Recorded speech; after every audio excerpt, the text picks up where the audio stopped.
Welcome to the Town Council meeting for Cave Creek, March 3rd, 2025. The meeting is now called to order. We have the Pledge of Allegiance. Mark, would you lead us in the pledge? All you gotta do is say aye. Here's the flag. Pledge allegiance to the flag of the United States of America, to the republic for which it stands, one nation, under God, indivisible, with liberty and justice for all. Thank you, Mark. Public announcements. Do we have any public announcements tonight from council? Seeing none, we're at call to the public. I have no one wishing to speak for call to public. Okay,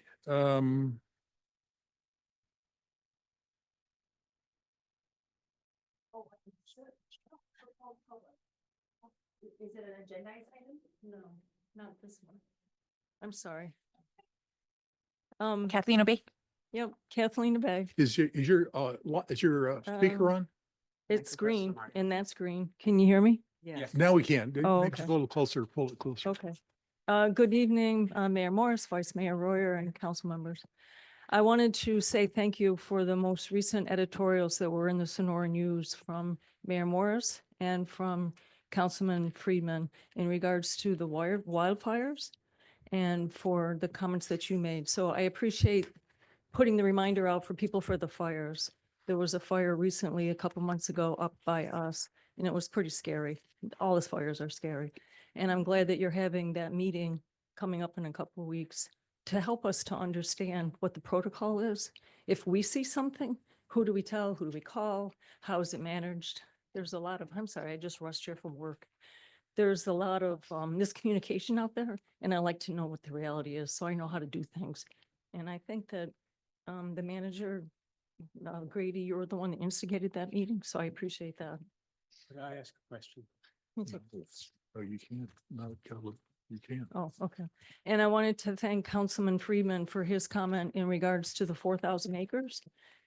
You had mentioned that you weren't here before, time's running out. The road always seems long, but before you know it, you're at the end. So whatever you guys can do to look into that and see how we can secure it, I'd appreciate it. I'm sure many people in the area would appreciate it. Your comment about the dogs on the trails is a good one, but I don't know if more regulation, this is just my opinion, more regulation for people who you would hope they're responsible dog owners, because it's sad that people get hurt up there. Perhaps most of the people are from out of town and they don't understand the weather dynamics here. But to regulate more, I'm not into all that part of it, but maybe education versus regulation is my point, so. And if we could have an update on Cahaba Springs as a community, that would be really good too. So thank you so much. I appreciate it. Thank you. Abraham Obey.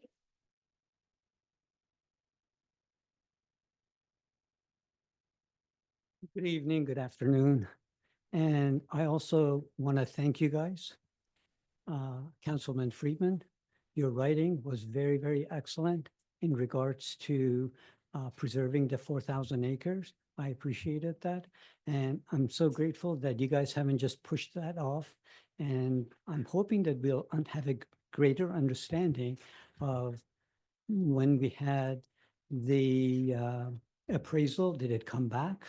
How did it come back? Is it favorable to us? Are we going to have a voice in this thing, or is it just going to be behind doors? Second thing is that I'm also grateful that thus far, you guys have not pushed the dark skies thing under a rug and say, let's forget about it. But it's actually been good to have the residents, the business people come and have an open agenda and conversation. So thank you to all. Thank you. No additional speakers. Okay, we're on the town manager report. Thank you, Mayor. Mayor and Council, as alluded to tonight, we are having 2 wildfire preparedness meetings coming up. The first one is going to be at 3:30 on March 13th at the fire station. We'll have our second one held on April 9th at 3:30 in the library. Along those same lines, we're having on March 15th a brush cleanup day on Saturday. I believe it's from 8 to noon. And that will be over at the Water Ranch. And then we'll also have the same thing going on April 19th. So we're getting ready for the next fire season, which, as you know, we're all very concerned about, and doing everything we can to encourage our residents to have involvement in getting their properties ready and prepare their properties to be safe for the next fire season.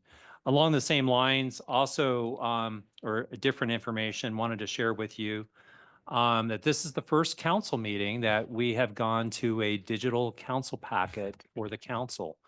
Public has had this for some time, but we've transitioned the council to get away from a 500-page packet, which is going to be a tremendous savings of paper and labor.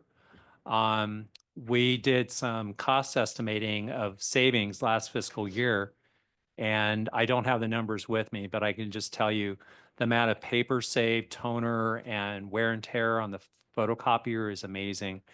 Plus, it took staff manually to put together those packets. So we're hopeful that the iPads will really help make everything a lot more streamlined.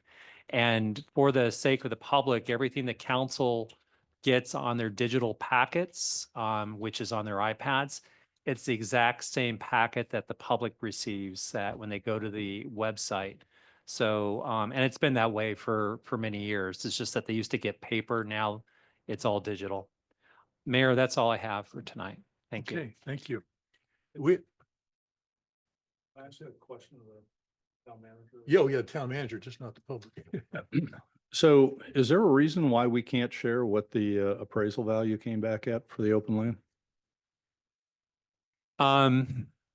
I believe we can. I don't know if right now is the appropriate, maybe we should discuss it and figure out how to approach coming back and sharing that with the public. But I do think at some point we definitely need to, if we're going to be seeking their consideration of possibly a question to acquire the property. So absolutely. You can confirm though that there are definite plans, can't you? Excuse me? You can confirm that there's nothing going. There's been no It's being acquisition. handled. There's been no acquisition efforts. We went through and did a appraisal, which we're required to under state law. We shared that information with the state trust land. We also shared it with the council in an e-session, but I do think we should be able to come back at a later date, knowing that numbers that we share with the public will likely have to be redone again at some point in the future, but at least give them a ballpark number. Tonight's just not the appropriate time to do it, but we will make sure we come back at a future council date to share that with the public. Okay, thank you. Oh, could I just add one last thing? Just for a point of information, that the whole process with the state land has been underway for about 18 months. Is that correct? That is correct, because part of what we're doing is also looking at having an extension of the existing intergovernmental agreement, which would be able to keep and preserve the state trust land that we have before possibly acquiring any state land, which would be likely a question of the voters. And that IGA technically expires in 2029. That is correct. So there's 6 main parcels. Are they all appraising at a different rate, or is it the same appraisal price for everything? I think we're getting way off topic here, but I can tell you when we come back, we can get into those level of details for the public. Okay, there's a proclamation this evening for Cave Creek Rodeo Days. I'm going to read it. It's short, but it has some interesting information. Whereas Cave Creek is a community which celebrates heritage and acknowledges the history and culture of our town, has been significantly influenced by the Native Americans ranching and mining, and whereas the Cave Creek Rodeo has been bringing the community together for over 45 years to share in the pride and preserve our unique culture, and whereas the Cave Creek Rodeo consists of a parade, button busting, rodeo dances, a cornhole tournament, all bulls, all night, and 3 action-packed PRCA rodeo performances, and more to round out a week-long celebration of an Arizona's town's Western heritage. And whereas the Cave Creek Rodeo supports the Cave Creek culture through charitable community support, And whereas Cave Creek recognized the enormous contribution of the Cave Creek Rodeo Committee, President, Board, and volunteers, now therefore I, Robert Morris, Mayor of Cave Creek, Arizona, do hereby proclaim March 22nd through March 30th, 2025 to be Cave Creek Rodeo Days, and proclaim boots and cowboy hats as the official wear during the week. We extend our best wishes for the safety of contestants and stock, and we wish each contestant good times and high scores in witness thereof and so forth. So the rodeo is coming and it's bigger and better, and we announced last meeting and meeting before that, that we have our eyes and we're working on bringing yet another high prestige rodeo to Cave Creek in the fall. So that is the proclamation for the issued. And we're on to the consent agenda. We have consent agenda items? Please? Not tonight. Okay. Yeah, it's on here. So, okay, a general agenda. We're going to change it up a little. We're going to move the dark skies was last on the agenda. We're going to move that to the first at the request of Councilmember McGuire. And so if the dark skies presentation would proceed. Thank you, Mayor and Council. Tonight, the request before the council is coming before you and requesting council consideration to move forward with the process of further vetting and going through the dark sky community text amendment process. Just to provide additional background, you recall that Bruce Arlen from the Cave Creek Dark Sky Association approached the council back in March of 2024, had a book that contained the model ordinance that was provided by the Dark Sky International organization.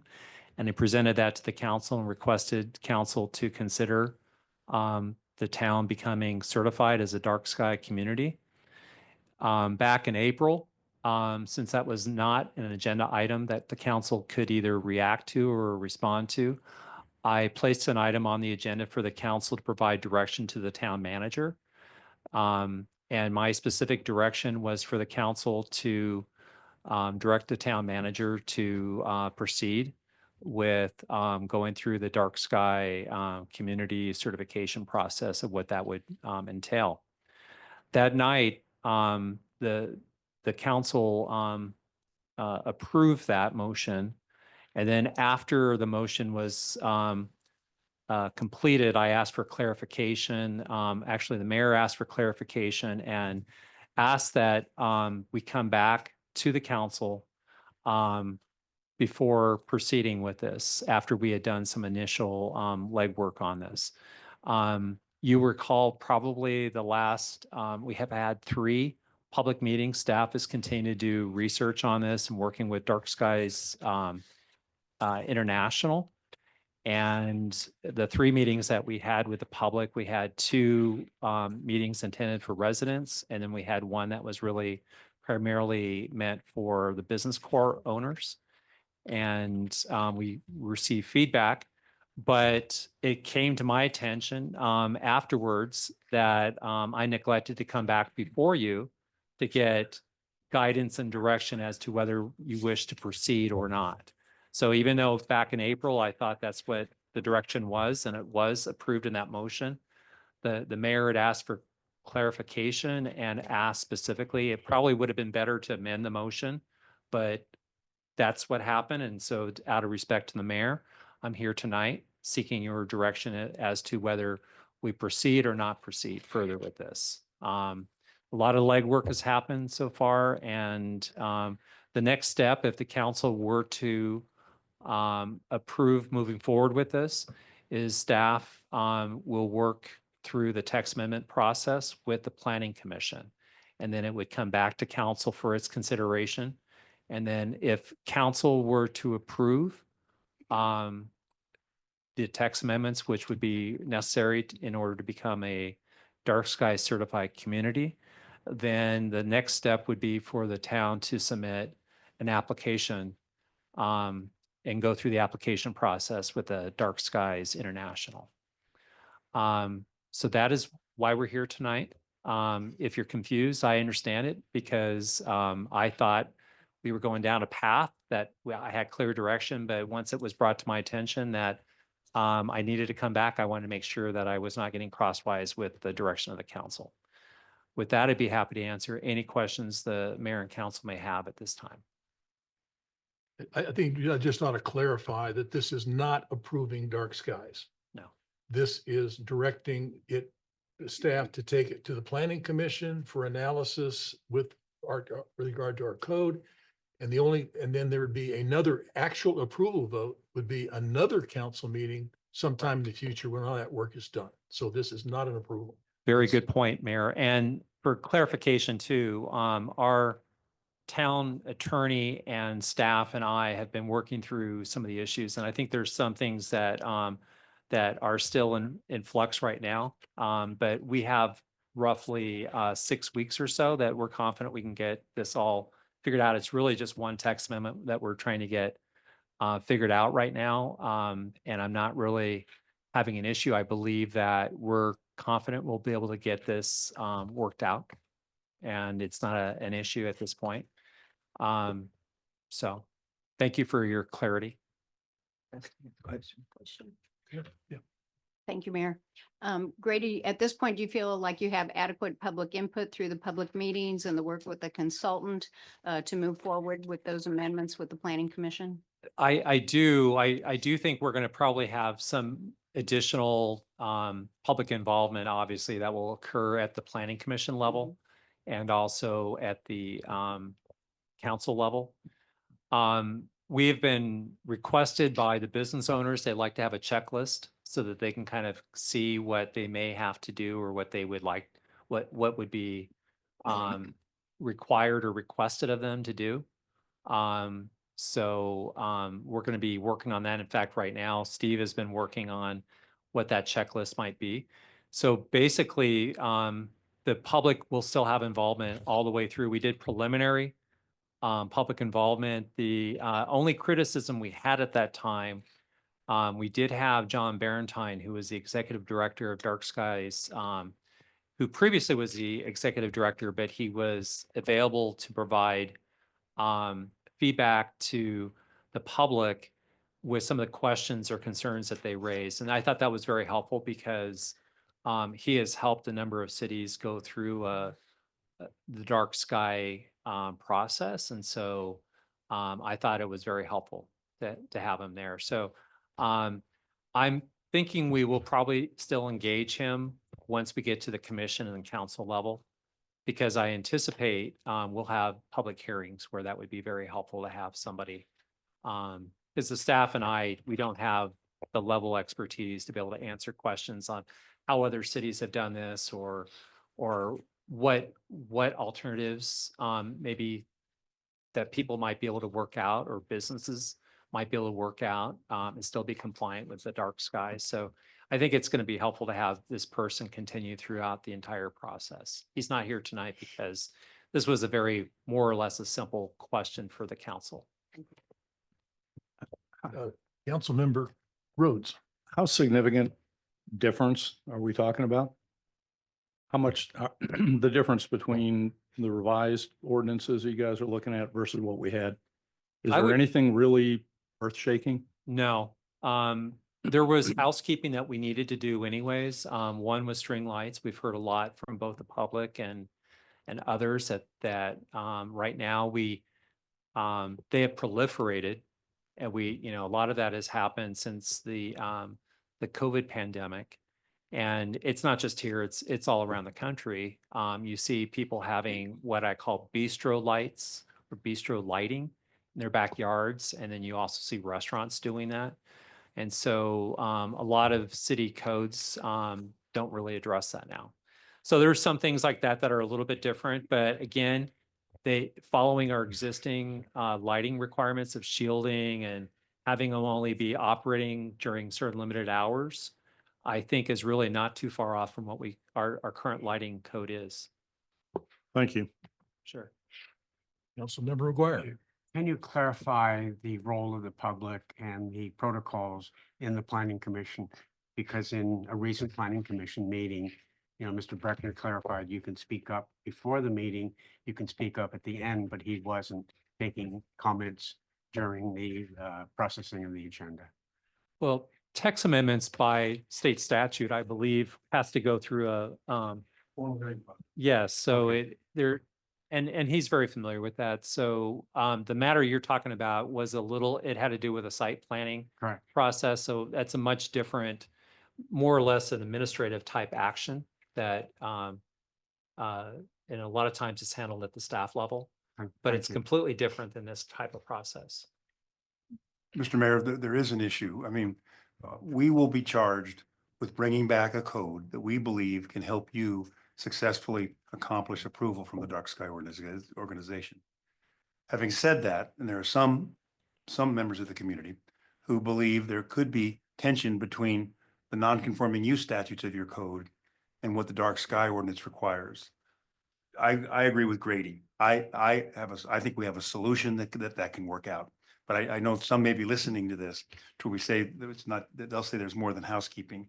I believe we can get this down to a housekeeping issue so that we can, one, have an application that successfully runs the gauntlet of the Dark Sky organization, and two, addresses the needs of some of your community who strongly believe in the importance of preserving non-conforming use rights. Councilmember Friedman. So right now, our lighting ordinance is complaint driven, where if you have a problem with somebody and you can't work it out with your neighbor, which hopefully you can, we go to Marshall Stein, we put a complaint in with him. Down the road, if let's just say this gets approved, who is going to enforce this? It's really no different. It's a code matter. Okay. So it'd be a code compliance. I don't think we're going to have a proliferation. Part of what we need to do as part of this, as anything else, is education. So we're going to need to make sure that the public understands that dark skies doesn't mean you're not seeing lights. That's not what it is. We're still preserving property rights. People still have the right to have their landscaping lights or their lighting on their homes, but they have to be more or less in conformance with what we currently have, which is, you can have motion detector lights, but you can't have them just stay on like all night. They have to be shielded. They need to also be, a 2900 Kelvin, 2700 Kelvin color temperature. So they're like the soft white incandescent color, not, the blue white type lighting. So, but back to your question, I have concerns. When I worked previously in Fountain Hills, I was very concerned initially about going through a dark sky process because we had very limited staff there as well. And we had like a 1.5 people that were code enforcement. And they were, and so I wanted to make sure I was not creating a big workload. We only had, and I'm not joking when I say this, we only had about 6 complaints from the time that this went into effect that were resolved within a short period of time after receiving the complaints. Okay, so thank you for that, but for clarity's sake, Mhm. if this was hypothetically approved, Right? would people from Dark Skies International be descending on our town to No. tell us what to do? No, Okay. I no, wanted we to still be have sure. local control. Okay. These are our ordinances. Okay. All we're doing is basically getting certified and joining a club of other cities and towns that are certified dark sky communities. They provide the baseline for others. We're light years ahead of other cities where we are right now Mhm. versus those that desire to become dark sky, and they have to really have to do a lot of reducing lighting and other things. And most of the time it's the municipal lighting. A lot of times, a lot of cities have street lights Mhm. and they're not shielded or they're not the right color, all that. We don't have any of those issues here. We also don't have parks. A lot of parks generate a lot of light. Your ball fields, your basketball courts, your tennis courts, your security lighting around parks. We don't have any of those issues because we don't have parks. So we don't have a lot of what I would call town-related lighting that is going to be problematic. So staff is going to negotiate compromise with Dark Skies so that it's not the current agenda that they have. And then it will go before the Planning Commission and eventually come before us. Yeah, and I would probably just say we're going to run by them, which we've done already at a couple different meetings with them. Some language that we're proposing for text amendments, and they've been generally fine with what we've proposed. The language is very similar to what we currently have on the books right now.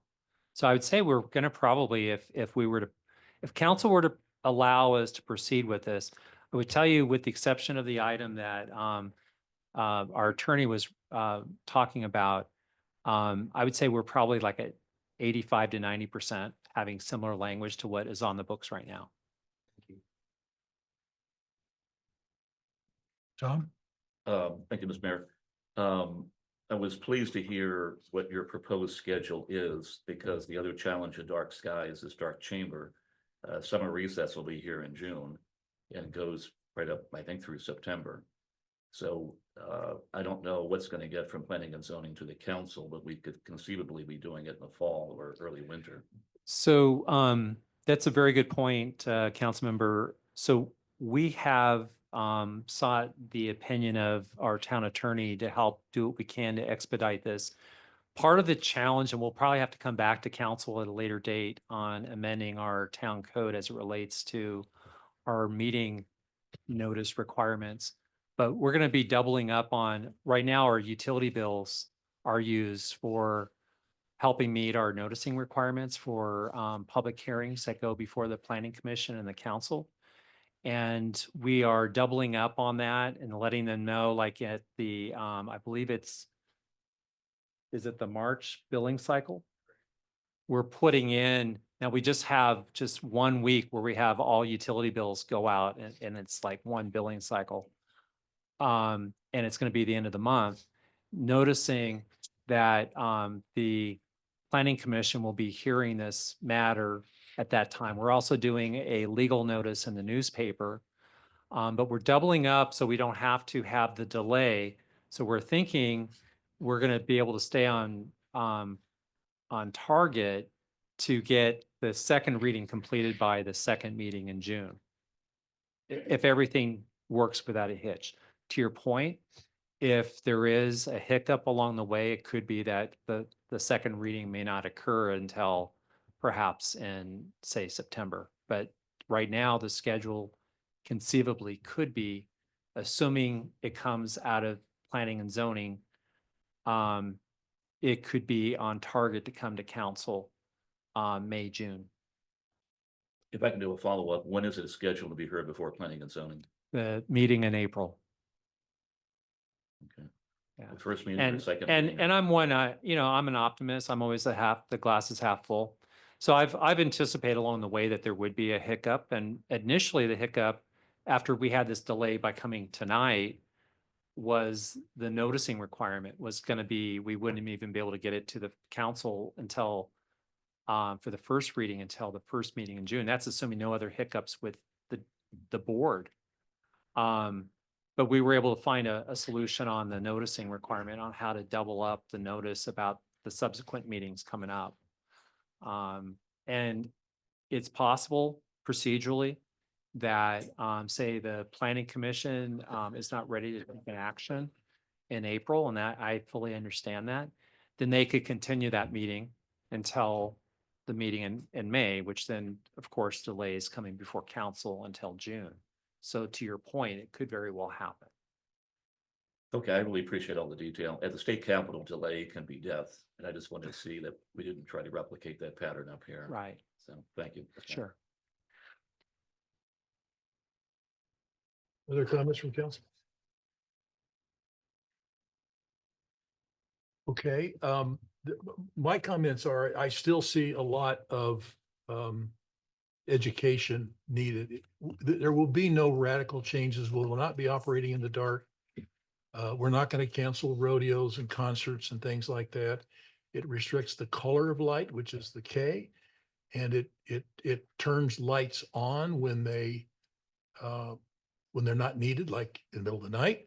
And although they can come on if we need to turn lights on to load horses or have rodeos or have businesses do things, I think there'll be very, very little change in practical terms to the way the town is now. And this vote tonight is just on whether to take that to the next step, which is to the planning commission and to get some of the details worked out that our legal staff is concerned about. So this is not an approval of dark skies. That this vote tonight is not that. It's just to move to the next step, to see the next card in the deck. Correct. I have trouble with cards. You had trouble, yeah. I thought you won that. You lost. Oh, no, We I- lost the draw. Yeah, Well, community one. So at this point, we'll take public comment on this. The following people actually submitted comments online. Mary Rhodes in support, Kimberly Proden in support, Judy Freeman in support, Tracy Davies in support, and Miriam Farrell also in support. And those will be added to the minutes. Okay. I also have members in the audience wishing to speak, starting with Larry Binkovitz. Thank you for the opportunity. I have one question, and maybe it's more appropriate to go to the town manager. Is the lighting on this building within current code, particularly the two lights on the north end by the sheriff's office that are on all night, are unbelievably bright, shine directly into our bedroom, which is several hundred yards away up on the hill. We have the steel house with the glass windows that hang off the hill there. We have to put something in front of the windows to block it out. So They do not my come up my with understanding is there's a couple different provisions that the Dark Sky International allow. One is for public safety and public safety facilities. But we've recognized that that is something that's going to have to change. I don't believe that the lighting, either the lumens or the color is supposed to be the correct ones. And so that would be something that we would be changing. Stephen, one of our obligations is we have to inventory all the town lights, and it's really easy because we don't have parks, as I mentioned earlier, or street lights. So all the lights on this campus will be inventoried and submitted, and we have to give like a anticipated correction date on that as part of this process. So, but I'm understanding, if I'm not mistaken, I'm going to call Stephen Perales up. He's our planner who's been very involved. Stephen, are those, would those be out of compliance with? Looking at it, have to be evaluated. I believe they may be brighter than what is currently allowed. I'd have to dig into the code as far as any exemptions, for safe, sheriff facilities and such. But Grady had referred to that we would, be doing a lighting inventory where town-owned facilities and such would have to be brought into compliance with the ordinance. They give us up to 10 years, but being that that's an annoyance for you, we would obviously, we would look at trying to get it. And Done it's sooner. within the ordinances currently or proposed. Does such lighting have to be shielded, made to down lighting? Because we are hundreds of is- feet above Yeah. where the light is. Currently, I propose would still, currently we are, cast downward and shield the current ordinance. Proposed would be the same, literally.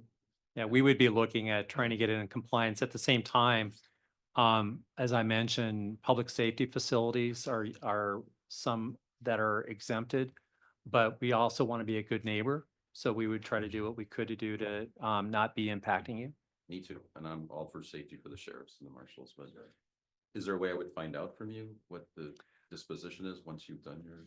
Yeah, so just to let you know, we have to go through this whole process here, and then this is part of the application process where we have to provide the inventory of all of our lighting, the town's facility lighting, and provide that. And we have to have the measurements of what the lumens are and the color and whether they're shielded or unshielded. And then we will get back from them as part of the recommendation that is, for instance, not a compliant light, and then that has to be, it's 5 years, right? Used to be 10 years, but they've lowered it to 5 years. But that would be something we wouldn't wait 5 years for. Kim Calderazzo.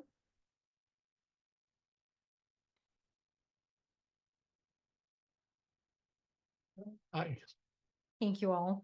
I just learned about this in the last week Would you or pull so. that microphone down a little? Thank you. I just learned about this in the last week or so, so my notes might be a little not correct, but I'm just gonna read what I wrote. So I know you guys were trying to make us a dark sky community, which I did not realize that. I thought that's what this was tonight. And in my opinion, we have the right to quiet enjoyment on our properties. The city officials, I feel, are crossing the boundaries by trying to take our rights away. If someone doesn't want lights on, they don't have to turn them on. The current officials are, oh, I'm sorry.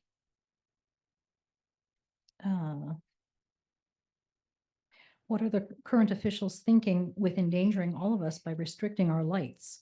Our elderly, our children, our grandchildren, our spouses, our pets, our horses, our animals, etc., will all be in danger. Can you consider the consequences that we would endure if this new ordinance passed? With this new ordinance, who's going to be responsible for the new dangers they are subjecting our community to and for the injuries that it could cause by our limited ability to see on our own properties? If my dog got attacked by a pack of coyotes and killed or maimed, who's going to pay that bill? If my spouse, myself, my child, my grandchildren, or an elderly family member, or one of my guests get bitten by a rattlesnake, sits on a scorpion, gets attacked by a bobcat, gets attacked by a javelina, etc., who's going to pay for the treatment? And what happens if they pass away? We have many dangerous and venomous creatures that are in abundance at night in Cave Creek. Will the town be responsible for the medical treatments and the issues because of the new ordinance? I can honestly say if it affects me in any way, I will be looking to hold somebody responsible as the city is taking my rights away to protect myself, my family, and my pets. I'm not sure if the town has spoken to their attorney about the possibility of the town's liabilities. This is something that affects the entire community and should be put to a vote from the residents of Cave Creek and not decided by a handful of people. Issues to be considered. Our town is a tourist destination. And if you take the lights away, it will no longer have that twinkle attraction from tourists that it currently has. We went to dinner last night and they have all the twinkle lights above us sitting outside and it's beautiful. Will that hurt our economy? Will we lose revenue? Will the residents have to make up for the lost revenue? Our elderly, children, grandchildren, pets, and all our residents will be in increased danger of being bitten by a rattlesnake or other dangerous venomous creatures that reside in our community. It's hard to see them in the light, even in the daytime. So if you take our lights away, we're going to be more susceptible to them. We have natural predators all over Cave Creek, and with no lights, they will be on the prowl. Does this have anything to do with the power supply or AI that may be needed in the future? Is that one of the reasons for dark sky? I don't know. So that's it. Thank you. Thank you. After the public comments over, I want to ask Stephen to come up and address some of these issues that maybe some education might help here. Sam Calderazzo.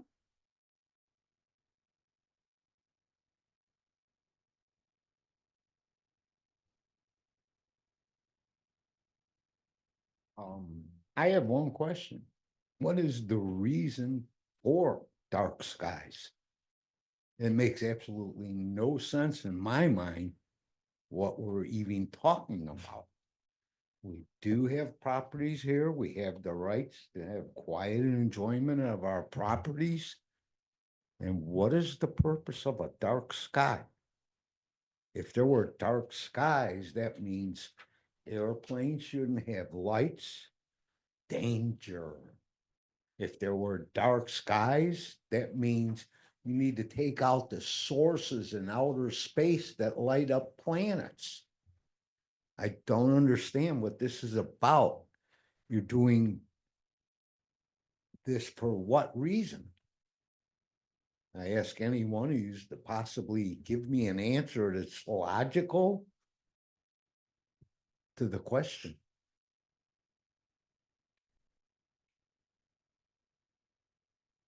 We're going to address these all at the end. So Steve, if you'll take notes on some of these things, I appreciate it. And I Or feel. whoever's this- going to answer from staff. And I feel also, we do have the right to enjoy our property, and whatever anybody wants to do on theirs should be their right, unless they're harming the community some way.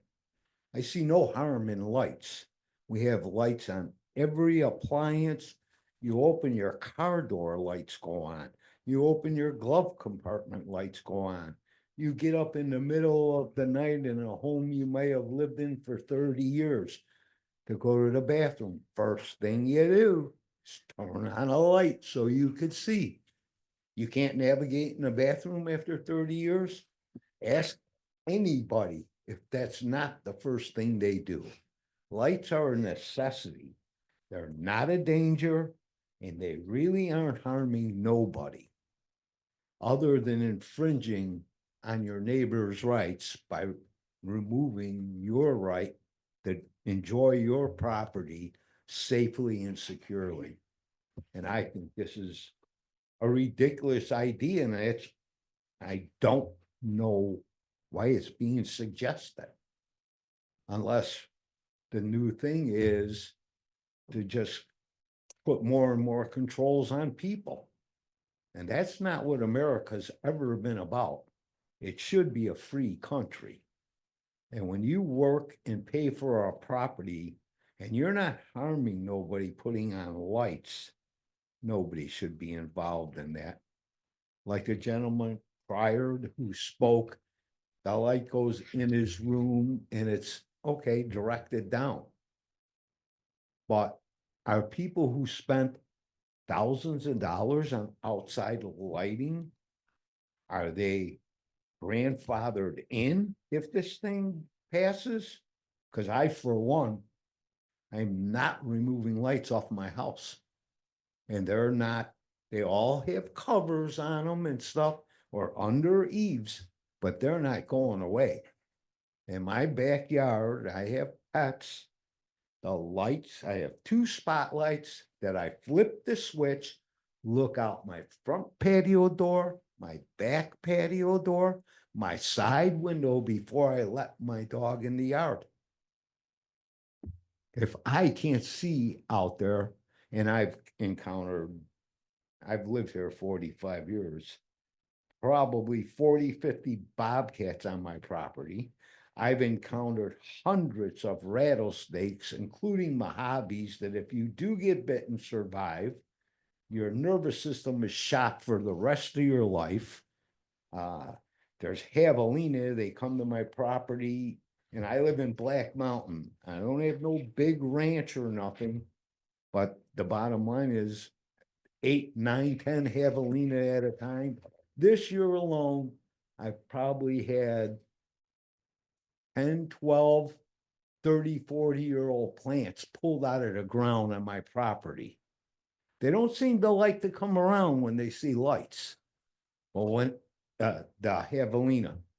Yeah, we understand your issue. Your time's expired though, that the Okay. blinking red All light right, there. well, is, I really don't understand why we're even here talking about this. And I think it's very sad wasting the city's time and the community discussing something that we all need badly, lighting in Arizona. Thank you. Thank you for your comments. Travis Went,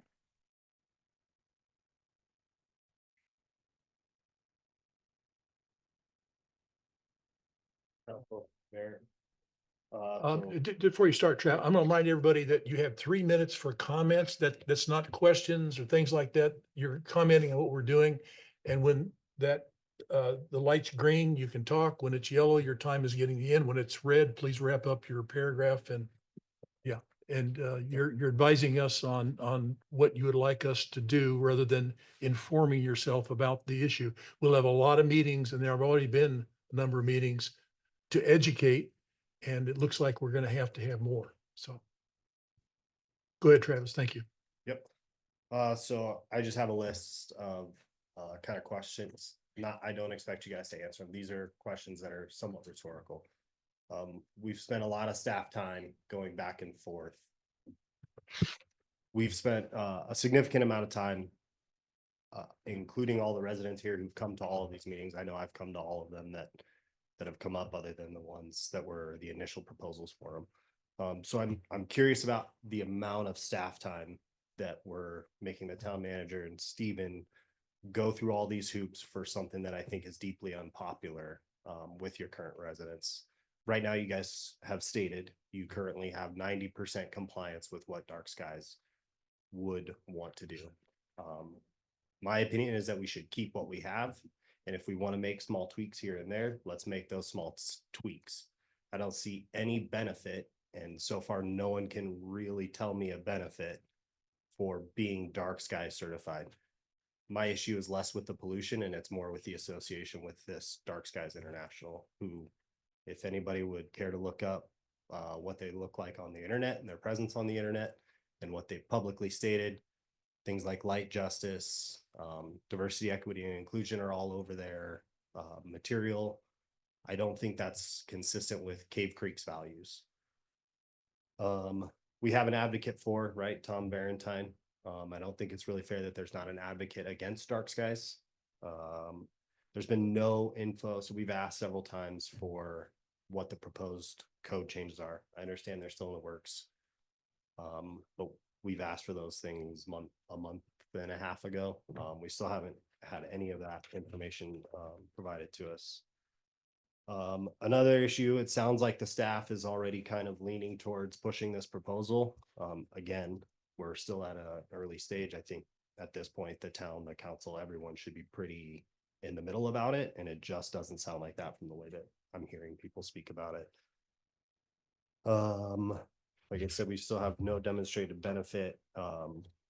We made that very clear with being as close as we are to Phoenix, that anything that we do for light pollution isn't really going to make our skies darker. Dark Skies, John will admit that and has admitted that in several of the meetings. We're talking about a 10-year implementation.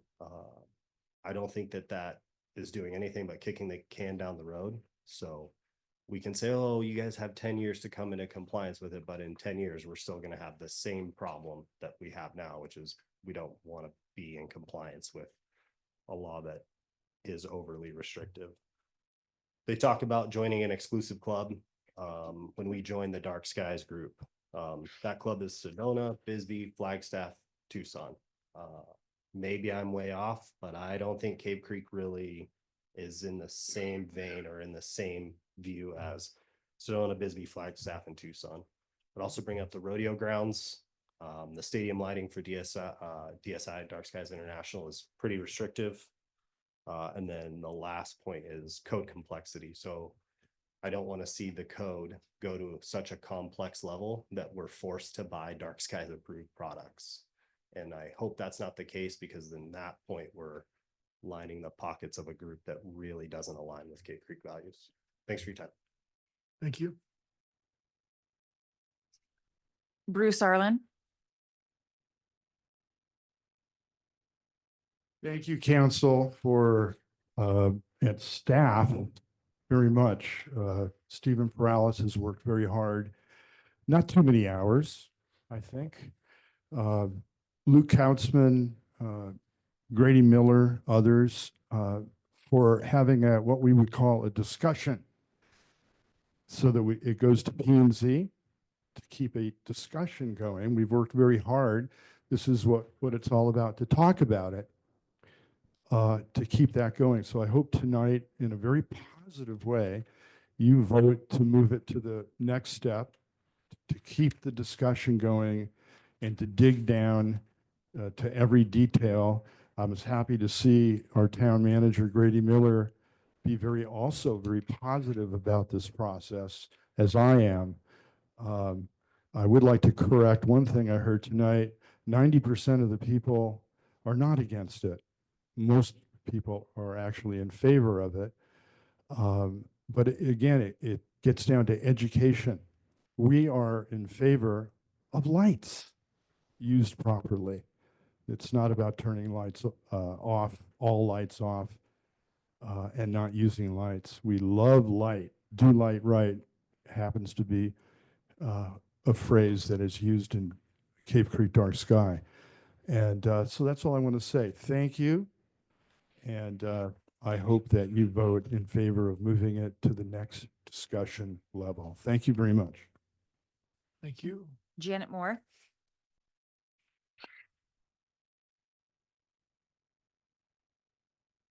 But fell asleep. Janet Moore, thank you for allowing me to speak. My husband wanted to be here and he couldn't, so I'd like to take his 3 minutes also. This is kind of like what Ronald Reagan said. Hey, I'm from the government. I'm here to help. I am all for dark skies, the concept. I'm okay with the lighting. I just built a garage. I bought dark sky certified lights. They weren't in compliance with Cave Creek rules because Cave Creek already has such strict rules that my certified lights are not in compliance. That's how tough your rules are.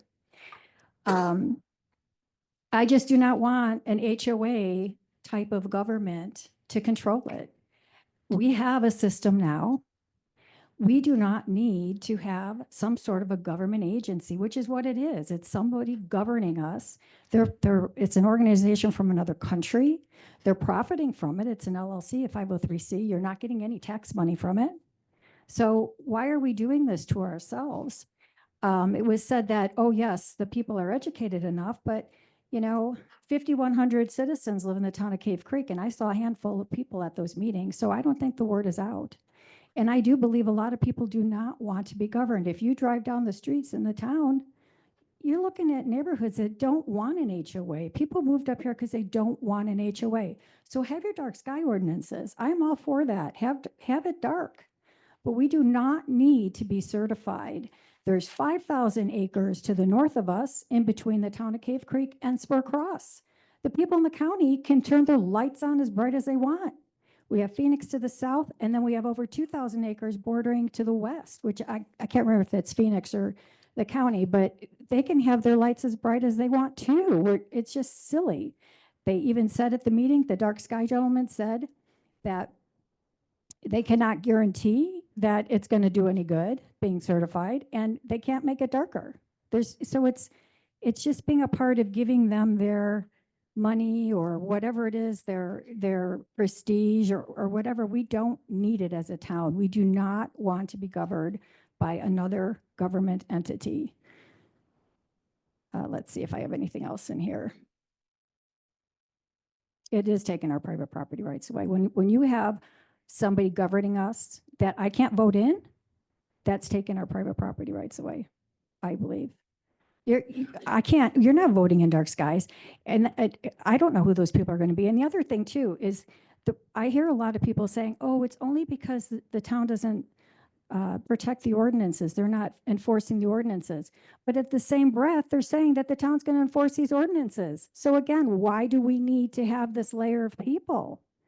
One of the people in the LLCs doesn't even live in the town of Cave Creek. So she's going to enforce my lights. By the way, I keep my house very dark. You will not hear anybody complain about me for dark skies because, and I guess I don't need to use Don's 3 minutes right now. I'm finished. Thank you. You. Kathleen Abate.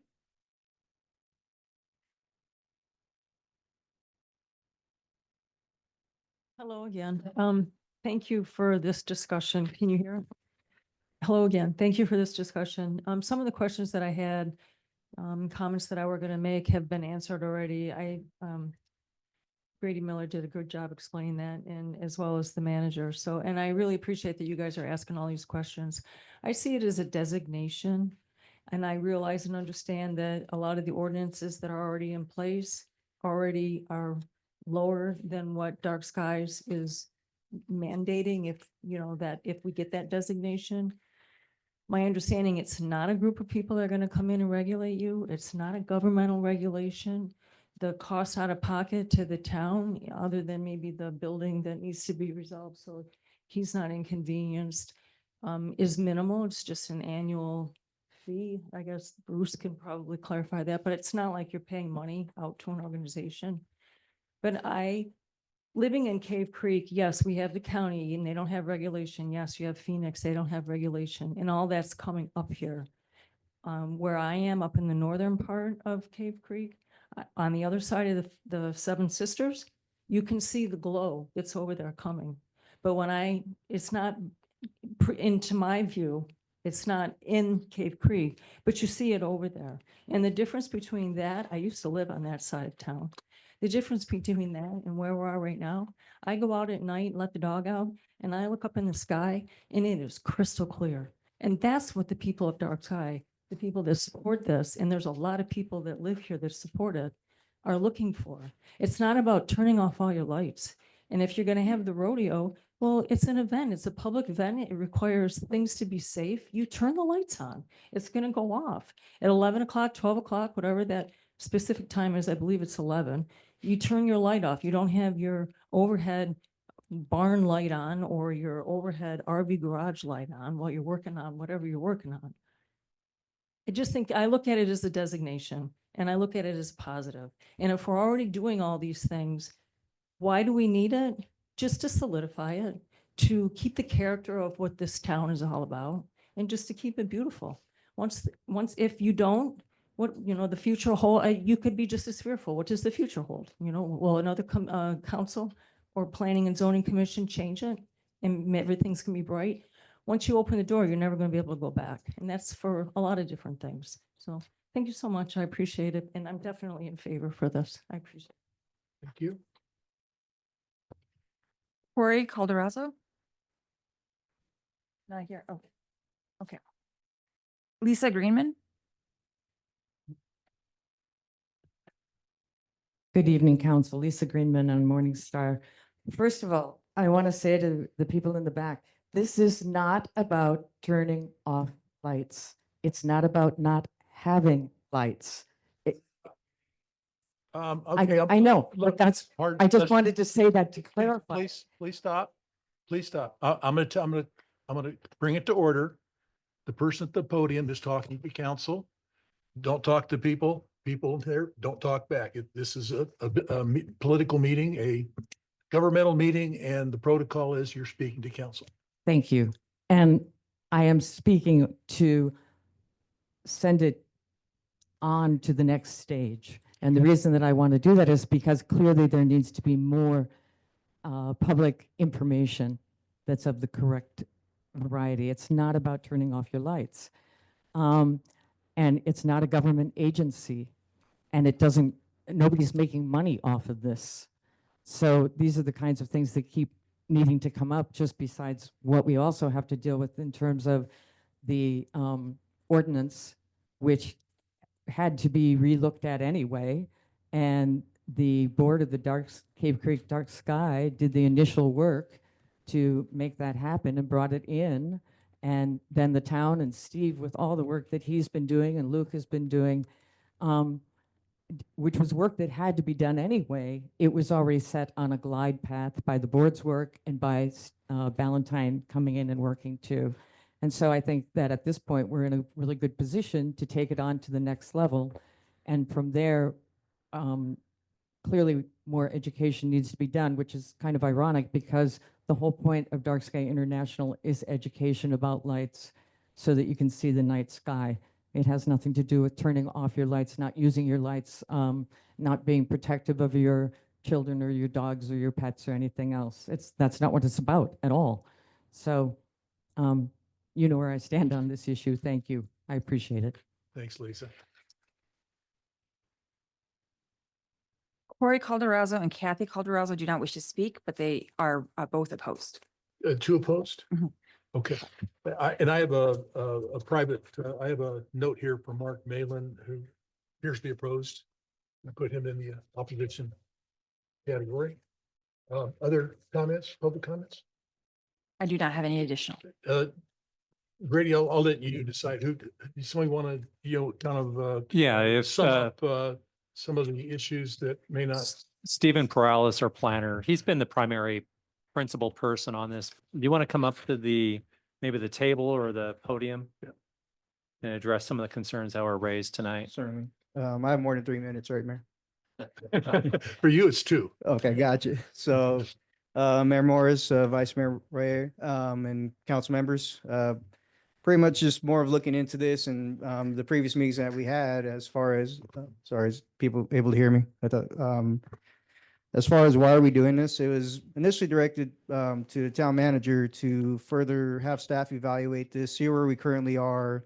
And Grady, you can correct me if I'm wrong in any shape or form. We were asked to consult with Dark Sky International to see where our current ordinance currently is. After looking into it, we were fairly close. It was just more of tidying up some language to meet the requirements. So as far as looking at our ordinance and knowing not much would necessarily change, it's just more of language, clarifying items that would meet their certain requirements. That's in essence as far as why we continue to move forward with this. The current status and any issues, from speaking with different people from Dark Sky International, the current ordinance is what they've said fair and would meet their requirements as long as we update the language within our current ordinance. So it's more of updating housekeeping items as well, as Grady had referred to, as far as the string lights, landscape lighting, making sure that everything is being utilized within the realms of the private properties. And as far as why the material hasn't been shared is because it would be premature right now to do so if we're not at a publication state. But I have offered those who have had concerns to come in and meet and go over any items that have been of concerns. And I've had a couple individuals come and meet with me, but none, I can't share any items as far as what we are proposing. I can only share as far as what I know at this moment and where we're headed to until we get further legal advice. As Bill had mentioned earlier, there is a couple items in there that we need to get clarification on, but that may be a little bit of a potential, I wouldn't say danger, but it's something we need to be cautious on. And I know that I'm not going to speak for you, Mayor, but I mean, there are going to be more opportunities. There's going to be the Planning Commission. There's going to be first reading of the Town Council meeting for public to come in and get further educated. We anticipate at the meeting for Planning Commission, which I believe is going to be, we're hoping for April 17th, if you are to approve this motion today. Would April 17th or April 18th would be when we anticipate the Planning Commission meeting. Within that time, we plan to publish the amendments 2 weeks prior before the meeting. So I'll give the public an opportunity to review it, assess it, come meet with me with any questions. There's going to be opportunities to further speak on this and meet with us. And as far as overall, are we looking to be more restrictive than what we currently are? And the answer would be to that, I don't believe so, because we wouldn't be going through this if we're going to make it more restrictive than we currently are. That's where I am right now. So, Let me ask you a question. yes, Mayor. From some of the commenters, I heard that they think this is something new. We already have extremely restrictive light ordinances. Is that not true? That is correct. So it wouldn't be anything new. It'd be just more clarifying some items with different language. It would be essentially the same language. So you are correct. It's nothing new. And people can have lights on to avoid hazardous conditions or animals, or to take horses in and out of trailers, safely get to and from cars moving in public. You can still have lights to do that. Is that not correct? Correct. That is There's no correct. restriction. There is no restriction. You'll be able to, that was one thing that I did address with Dark Sky International, is that we have a health, safety concern with the lighting, or is that going to deprive of this? And they've said no. And within this ordinance amendments, we're looking to clearly spell out as far as how lighting is to be addressed to handle the light fell safety matter for this. So to answer your question, sorry, it was pretty long, but no restrictions. Light health safety is still going to be looked into. We wouldn't make anything that would cause harm to we wouldn't enforce anything or insert anything that would cause harm to the public. And what role will Dark Skies International have in enforcing and monitoring? And will it be another layer of government or any kind of control? Will they have any kind of authorities, any kind of responsibilities over this? Mayor, they would have no control whatsoever as far as enforcing and overseeing further how to control our town. It's just more of certifying that we're Dark Sky certified, And that's what it would come down to. For Mayor, if I may, just for clarification to your last question. The town will be obligated to submit an annual report that just shows our progress, inventory of our current lighting here and progress. And it's not it's typically a couple page document that we submit. The worst case scenario is that they could, if they felt like we weren't making suitable efforts, let's say on maybe the town, its own lighting here on this campus, they could revoke the certification. But that's not going to affect us. There's no fine, there's nothing. Just means we don't get to say we are a certified dark sky community. So that's the worst case after going through a process and assuming council approves, lighting ordinances that are compliant. That's the worst possible thing that could happen to the town. I think they also said it never happened before. They Yeah. haven't ever revoked Because anybody. all the communities really are in support of maintaining that status. Dusty, go ahead. So I actually went to the airport to pick somebody up a few days ago or to meet them there at the airport. I noticed there's a lot of advertising for communities, including Fountain Hills, that says, come see Fountain Hills in our dark skies. I know it sounds crazy, but when people come to visit Arizona, they expect to see things like rodeos, stuff that happens at the Chip. I mean, the bull riding, they expect these kinds of things. I mean, that's kind of the Western heritage. The other thing about Western heritage is having those open skies and going out at night, looking up and say, oh my, that solid band of light is the Milky Way. You can't see that if you ever go to the East Coast. So I mean, it's a tourist draw. I know that Sedona advertises heavily for it, Cottonwood, Fountain Hills. Just recently, I also know that Flagstaff has an extensive advertising campaign, and there's a lot of people that come and do that. One of the things that this will do, is talking about a benefit to the town, is it will provide a certain amount of interest by people who live in the Phoenix area to come out to Cave Creek. We're not going to be a destination like Sedona ever, right? And we're just not. We don't have the hotels. We don't have the, off-road adventures, all that other crazy stuff that they do. What we do have though, are people that come up and make day trips. Well, if we can turn the day trips also into spending a little bit more time, that's not going to do nothing but help our businesses. Just my thought. Other comments? Yeah, I want to take a little exception to where we're going, and that is, I think a lot of the discussion is pro and con dark skies. It's all good information. That's not where we are tonight. Tonight is, should we go forward and investigate? And that will reveal the responses to what the public has had to say. A lot of this is just premature. I think all of this is good information, but tonight, all we're talking about is, will we proceed with the process? My second comment is that if staff is taking a position regarding pro or con, that should not happen. And my experience has been that staff has generally not done that. I think there's a perception sometimes that they're in the pocket of the builders or whatever. If that's the case, they're out of line. But if they're gathering information and acting on behalf of moving forward and the ordinances, then they are in line. But, my experience has been that staff, I think our staff is very good. And I think I want to compliment staff for taking a neutral position. But again, we're getting way ahead of where we should be discussing tonight. Joe? So my comments real quickly are, parks were discussed briefly. If, let's just say in the future, Cave Creek gets a park there, is this going to affect the possibility of having a park at night? And I also want to say, regardless of how I end up voting tonight, doesn't reflect on how I would vote if this came back across us. I think that this is a catch-22. Good, bad, it's kind of teetering right now, so that's all I have to say.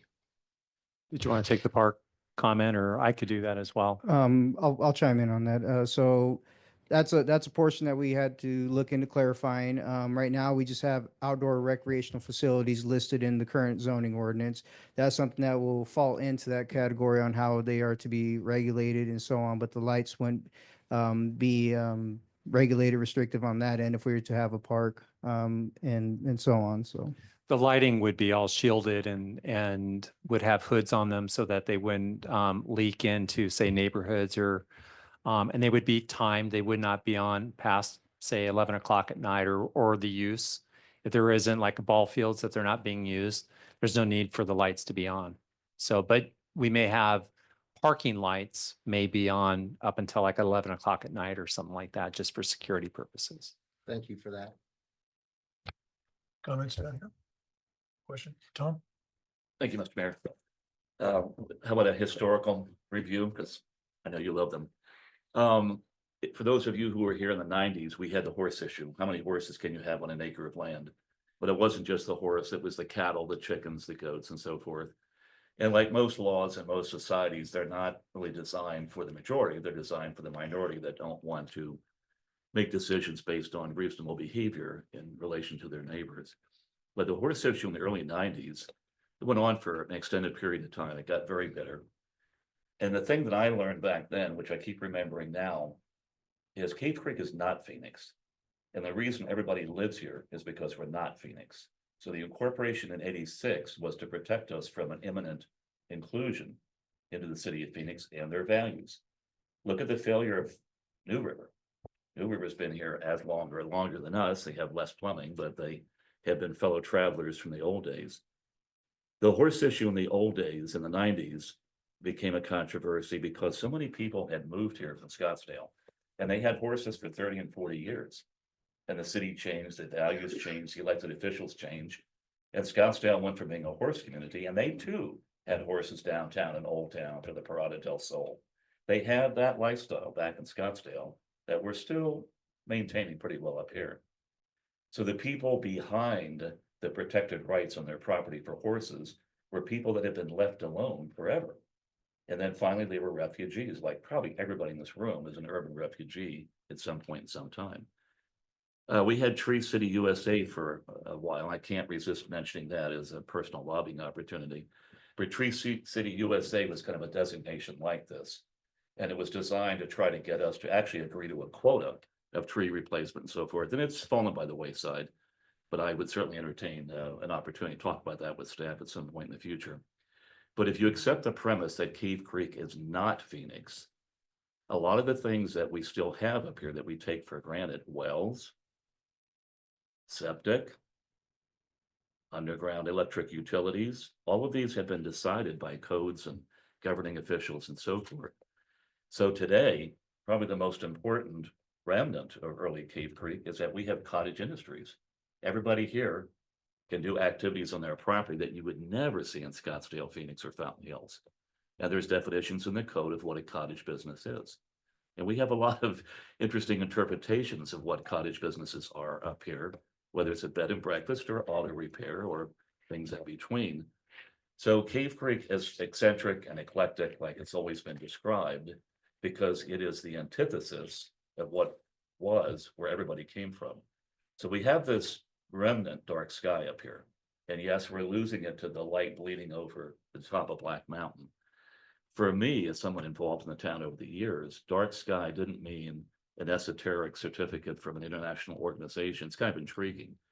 But our lighting code was boosted many years ago. And one of the things that I love best, that I think is effective without trampling the rights of people to make an honest commercial living with tourism, is no interior lit lights. And we had that recently with Dairy Queen, who's been here longer than probably I have. But they installed a new light, which was interior lit. And the lighting code of several years, that's been corrected. The lighting code of several years ago, you would drive through Cave Creek at night and it would look like movies about the 1930s. All the lights were overhead shining down. Now I came to the meetings with the dark sky reps, and you think you understand the concept of what's being discussed here, not so much from a public policy standpoint, but from a quality of life standpoint. And I'll wrap this up, but just indulge me for a second. Bruce Arlen and David Phelps, who are in the room this evening, worked with the Cave Creek Library. And they went up there with their own design and fabrication, kind of as an experiment or demonstration, and they shielded all the lights in the library parking lot. And if you remember what it was before and what it is now, it's a pretty dramatic difference. The explanations that we had at those community meetings where they talk about the lights going down, that illumination is downward but sufficient. The other thing is this council was in favor of illumination because they've installed 3 crosswalk sets of lights, not only blinking on the ground, but also street lights, which come on when activated by the user and then go off afterwards. This council and probably the prior have put in more street lights than in recent years in Cave Creek. And when we get around to talking about streetscaping again, I think everybody up here historically and currently would like to live long enough to see street lights, not traffic lights, street lights from one end of the commercial corridor to the other. And I bug the town manager all the time that if we make modifications here, we can get some street illumination along the walking path out there. So I know a lot of times how these things are perceived, but the core, the blood that runs through the veins of people that live in this town is not everywhere else. And that includes this, maybe it's naive, but this hope and wish to try to save what's left of the dark sky. If you go up to the annual celebration at Spur Cross Ranch, you have no idea how dark the town still is until they have the astronomers with their laser lights showing different planets and things. So it may be a fool's errand with the semiconductor plant and 17,000 houses being built and all that urban infrastructure. But Cave Creek's best draw is we're not everybody else. They come up here on the weekend to have a burger they could have had in the valley because of the mystique, the Western culture, what's left of the small town and so forth. So I think there's an opportunity with dark sky to be examined in comparison to what the existing lighting code is, and like Tree City USA, to look to see if we can do what we're doing better to keep what it is people think they're coming up here for. If we don't stay true to what we came up here for, why is somebody going to come all the way up from Sky Harbor Airport with their family for a dinner with sawdust on the floor or flame broiled steaks or whatever, if they can't walk the town, if they can't experience what they think is the authentic experience? So in our future, I think, is street lights, which is more lighting, but the kind of lighting where we need it the most, which is to enhance and protect the pedestrian experience. So thank you for the time, Mr. Mayor. I want to respond to what Councilman Alderson had to say with regard to where we are now. We looked at dark skies a number of years ago, the council, and as a result of the actions that were taken then, I borrowed a meter from Dark Skies. I went around to approximately a dozen places in town. We have a baseline, and that's a part of the information that will go to the committee. So, you know, we know where we were. It was about 5 years ago. And so we can look at that and see where we've gone. But again, that's something that goes to the committee if we approve going forward with the process of looking at it. I'd like to make a motion. We vote on this right now. Okay, I'm gonna make, anything else, Stephen, that you heard? Otherwise. Thank you very much. Thank you, Mayor. Thank you, Vice Mayor. Yeah, thanks for all your hard work on this. Okay, I'm gonna make the motion. I move that the town manager be directed to proceed with the zoning text amendments related to the outdoor lighting provisions to enable the town of Cave Creek to become a dark sky community. Second. Okay, as the proposer, I get the first comments, and it's obvious that we need more meetings and more education, because a lot of things that we hear tonight from the people, and I'm not on, you are where you are, but I'd really urge everyone in the audience to attend the meetings. We've had a number of them already, and there are more coming up, especially at the Planning Commission, to learn what exactly it is. And when the text comes out, which I presume will be for the Planning Commission, is to take a look at that and see what it says. It's not as dire as I have heard tonight. It's nowhere near as dire. I voted to do this same thing, 4 or 5 years ago, and I intend to do that again tonight. I think it's harmless. Basically, I don't think there will be much of a change. I think it's harmless, and it's something that can be on the town. And will it protect our skies? As Councilman Councilmember Ogden said, we got Phoenix just over Black Mountain. It's going to be kind of tough, but I can still see, not the Milky Way, but I can still see the dippers. Councilmember, you're up. Look, I think the more public opinion that we get, the better. I mean, I love the First Amendment. I love when people speak. I'm glad we had a whole bunch of people. Well, I suppose if I turned it on, it'd be better. I like the First Amendment, the Constitution. I like people speaking. I like the fact that we have people speaking on both sides of the issue. I mean, you can't come to a good conclusion on something unless you have an honest debate. And I think this is great. And I think we ought to move forward. There's going to be more opportunity to debate at the Planning Commission. And then if it gets past the Planning Commission, comes to us, there'll be at least 2 readings where we have another opportunity for that. So, I mean, I just think this is a good way of running things. And at the end of the day, people will either vote for it or they won't. But that's part of our democratic process. And I think it's all good. Other comments from council? Thank you, Mayor. Just a comment that I think this is the right step in the process to share information about dark skies and what's important in our lighting ordinances. We need cooperation between neighbors and cooperation between businesses and residents, but we also need a safe community that people feel like they can use their property in a safe and preferred way. But I think moving forward with the Planning Commission review and looking at our ordinances in detail, first just the lighting ordinance, but there are other ordinances too that need our attention to keep us as a cooperative community. Thank you. Others? Okay, this, we'll have a voice vote on this. All in favor of the motion signify by saying aye. Aye. Opposed? Motion carries 7-0. We're on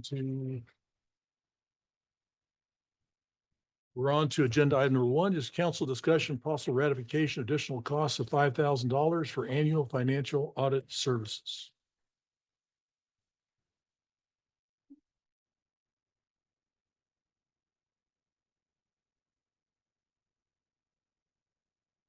Good evening, Mayor, Vice Mayor, Council. So we're here asking for ratification of an additional $5,000 for our annual financial audit. In the last meeting to council, we had the presentation of the final audit report, the annual comprehensive financial report. And there were some things that we discussed at that time about some changes and how things were presented. And part of the thing was that the auditors assumed that it would just be status quo, not really knowing that I was going to be coming on board and looking at things with the years of experience that I have. And so they underestimated how much the audit would cost. And so they asked us to split that difference with them, a 50-50 for the additional 5,000. So we're asking you to ratify that. Questions from council? Is public comment? I have no one wishing to speak on this item. Someone want to make a motion? I approve we ratify the additional costs of $5,000 for the annual financial audit services. Second. Okay, this is financial, so we're required a roll call vote. Councilmember Friedman, Yes. Councilmember McGuire, Yes. Councilmember Rhodes, Aye. Councilmember Algerton, Aye. Councilmember Driscoll, Yes. Vice Mayor Royer, Yes. Mayor Morris. Aye, motion carries 7-0. We're on to number 2, ratification of the action of the town manager authorized Gonzalez Asphalt to construct 2 pedestrian crossings of Cave Creek Road for a total of $45,370.89.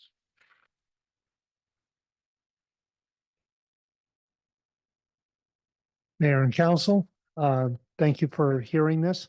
We wanted to move ahead with the 3 pedestrian crossings. The one was already in. We required some concrete work to be done in preparation. Hopefully by the end of this week, those 2 other crossings will be activated. You've probably noticed the pedestrian crossings, the concrete work has been put in, and we'd like to rather than make it two separate projects, we chose to make it one project, which then requires the ratification of the action. Questions? Public comment? Mayor? I'm sorry. It's all about safety. I have no public comment on this item. Okay, so, all right, Joe, you get to make the motion then.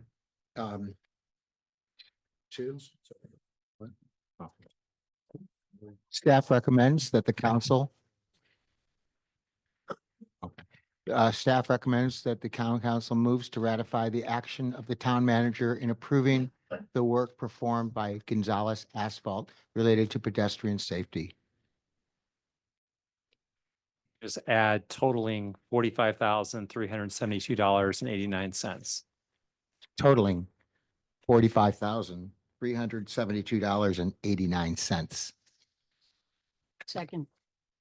Second to Cynthia Driscoll. Comment. Pretty simple. I mean, the town and the city and Maricopa County are growing. People are coming up here. It's been discussed all night. I know there's been some accidents that have happened between people walking across to the bars and stuff. We need to do this. Cynthia, Just completing the project is what's important at this time. additional comments? We had three alternatives that came from you, Hal, when we looked at this before. One of the alternatives was not doing anything, and I think probably we agree, we need to do something. A second alternative was to install the lights, in which we passed, in which we're doing now. The third alternative was to put in what are called table bumps. They're quite different than the kinds of speed bumps that we're used to. I have driven over the table bumps, and maybe we'll need to discuss that at some point in the future. But today, what we're looking at is this specific project, and I hope it works. Correct. We'd already purchased the lights and the flashing beacons. They will be erected. We have the gentleman scheduled to come out either Wednesday or Thursday of this week to do the programming and to erect them. So they should be operational by this weekend. And again, they will light up when a pedestrian presses the button, they will light up the crosswalk, and then they go off after when they're no longer needed.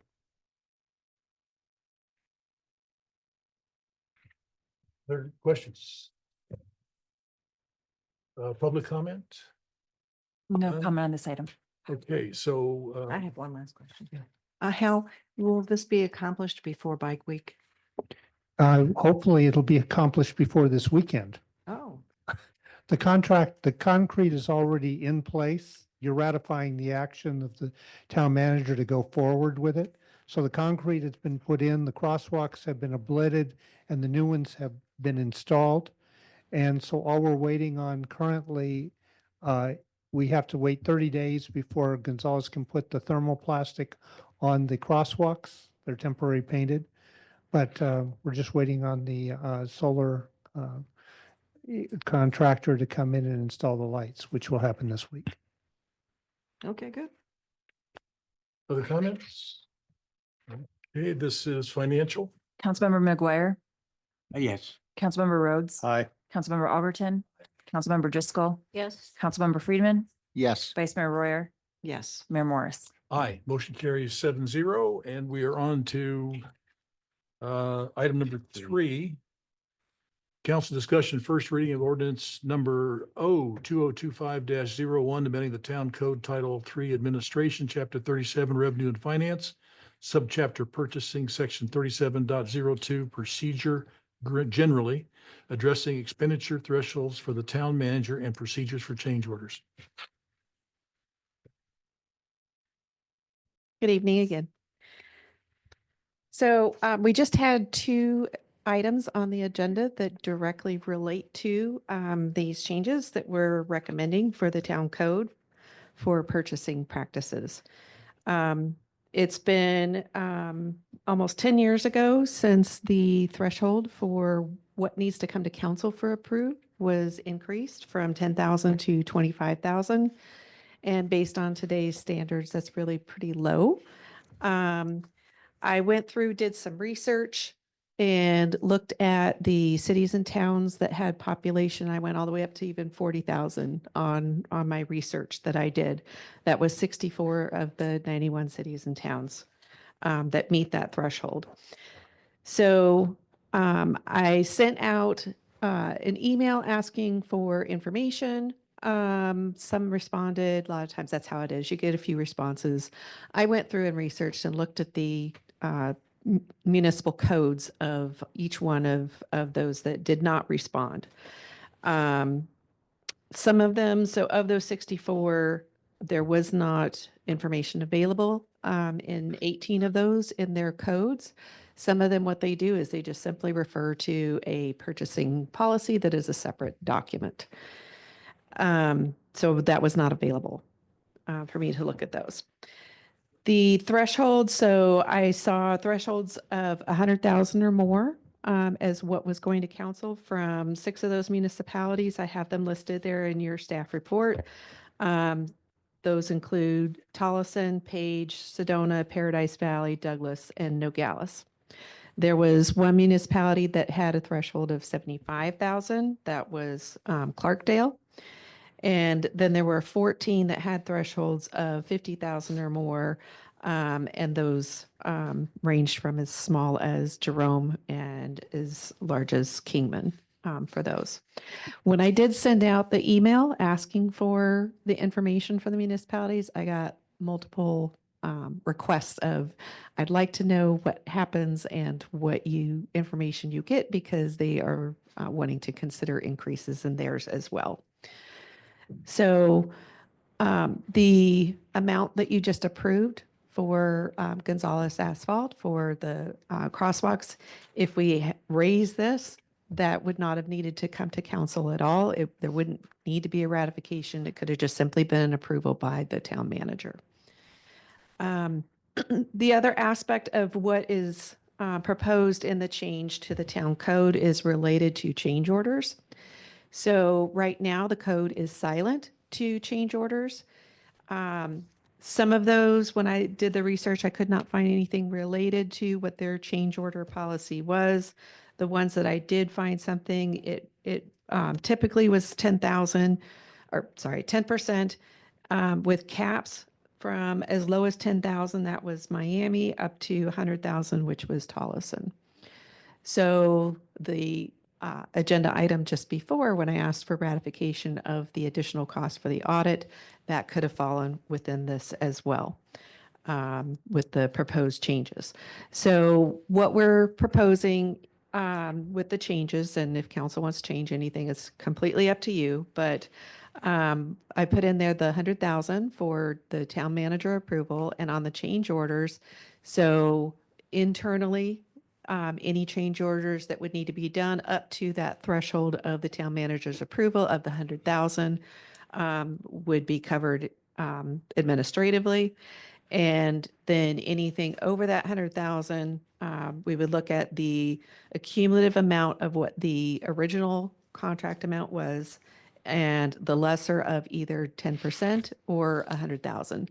So basically that would cover all the way up to a contract. Say if we had something for $1 million, then the 10% would be the 100,000, which would be that cap. If it was a contract for $1.5 million, then it could only go up to that 100,000. Anything above that would have to come to council. So it can vary, and we just asked for approval of a change order of $5,000. I can't remember if it was the last meeting or the meeting before that I asked council to approve a ratification of expenditure of $11,000 for the fire engine, that there was some modifications that Jim had talked about when he did his visit. And so that was another very minor amount that we had come to council for. So if there's any questions about anything. So I don't have any problem with 100,000.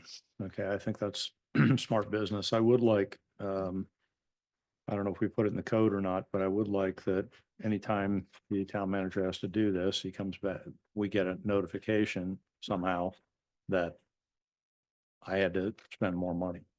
I mean, I'm not concerned about the dollar amounts. Sure. But I just think I don't want to see you driving a Tesla Plaid. I can assure you I wouldn't be driving a Tesla Plaid. Good point, and I want to just let the council know just before the meeting, the mayor and I were doing our agenda review, and he had questions. It wasn't concerns, it was more questions like what you're bringing up. And so what I'd like for your consideration tonight is just to address the city manager or the town manager threshold, what I have the authority to expend. And then the change order contract amendment part, it's the second part of this tonight. We can come back because I think the mayor has some ideas I've heard from you. And if anybody else between now and then probably 2 council meetings from now, we'll come back with a proposal that flushes it out a little bit more with either some controls or communication on how that would work. And if you wanted to have a cap, like you want, maybe it's 50% of the manager's approval right now, or you know, what the new threshold would be. I have no problem with the threshold. Okay, Okay, I just want to make sure that when you exercise that you'll let the council know. right, Not a big deal. okay. Other questions? Well, actually, I think it is a big deal. I think that if we're going to give him approval and escalate his amount of approval level, then let him do his job. I think that, you know, we're trying to avoid becoming too bureaucratic here, getting out of being an overwhelming bureaucracy. And so I think that we should let him do his job, give him the additional approval and let him do his job. Other questions? Just Cynthia? comment, Mayor. Thank you. I would just like to make sure the reporting back, transparency, it comes to council on a regular basis. We have the overview of budget items, where we expect to see items spent. But giving the town manager the authority for the change orders as well as the higher purchasing level seems prudent given our current budget. I'm in agreement with Cynthia. Either, your Toms want to join in? Questions? I don't think so. I understand it from this mayor from previous explanations. So Who is a purchasing agent? Why is that language used rather than a town title? So that is in the code that way, and it is defined as the town manager or the town manager's designee. Okay, thank you.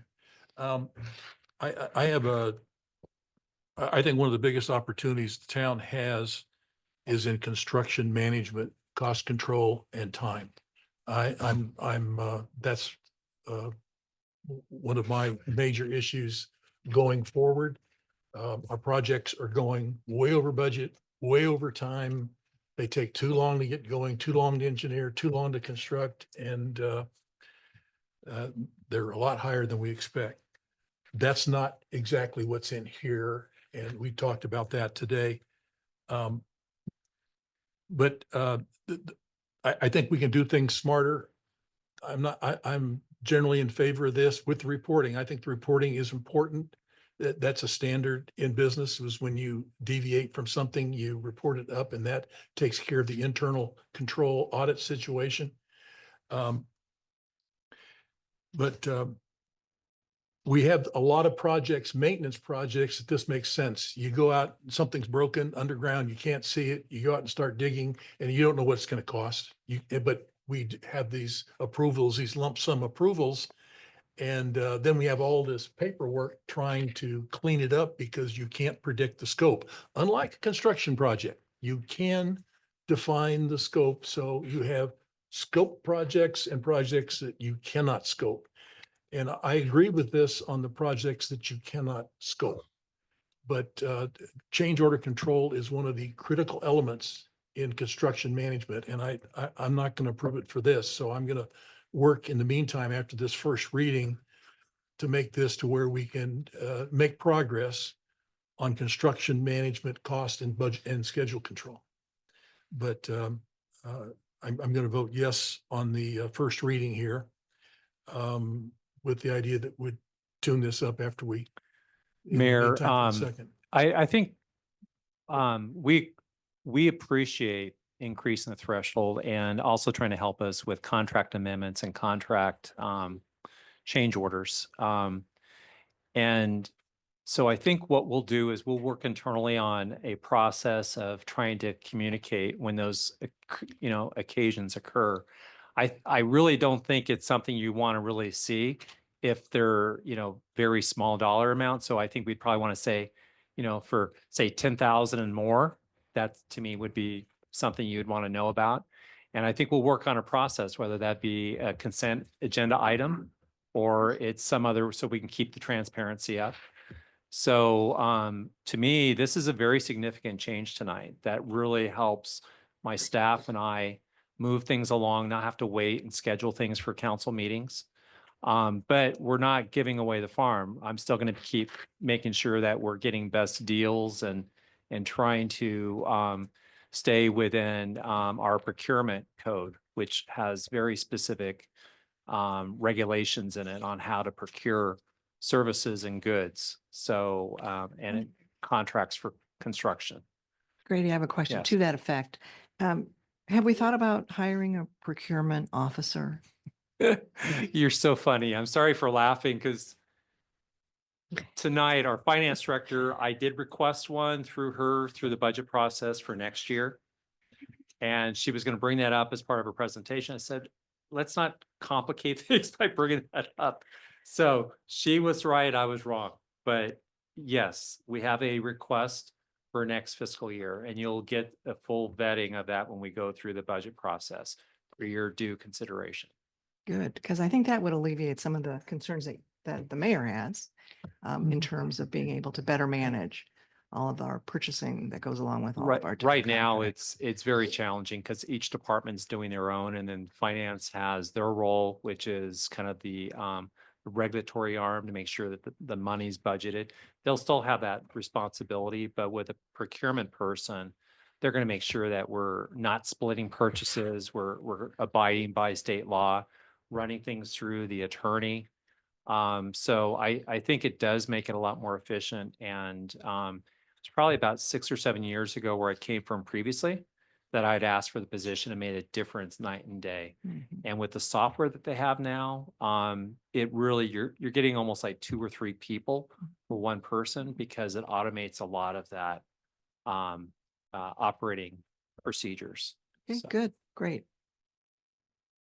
Okay, ready for motion? Do you Sorry. have public comment? Public comment? Kathleen Abay. Okay. Welcome, Kathleen. Sorry. You just had good stuff on the agenda today. Thank you again.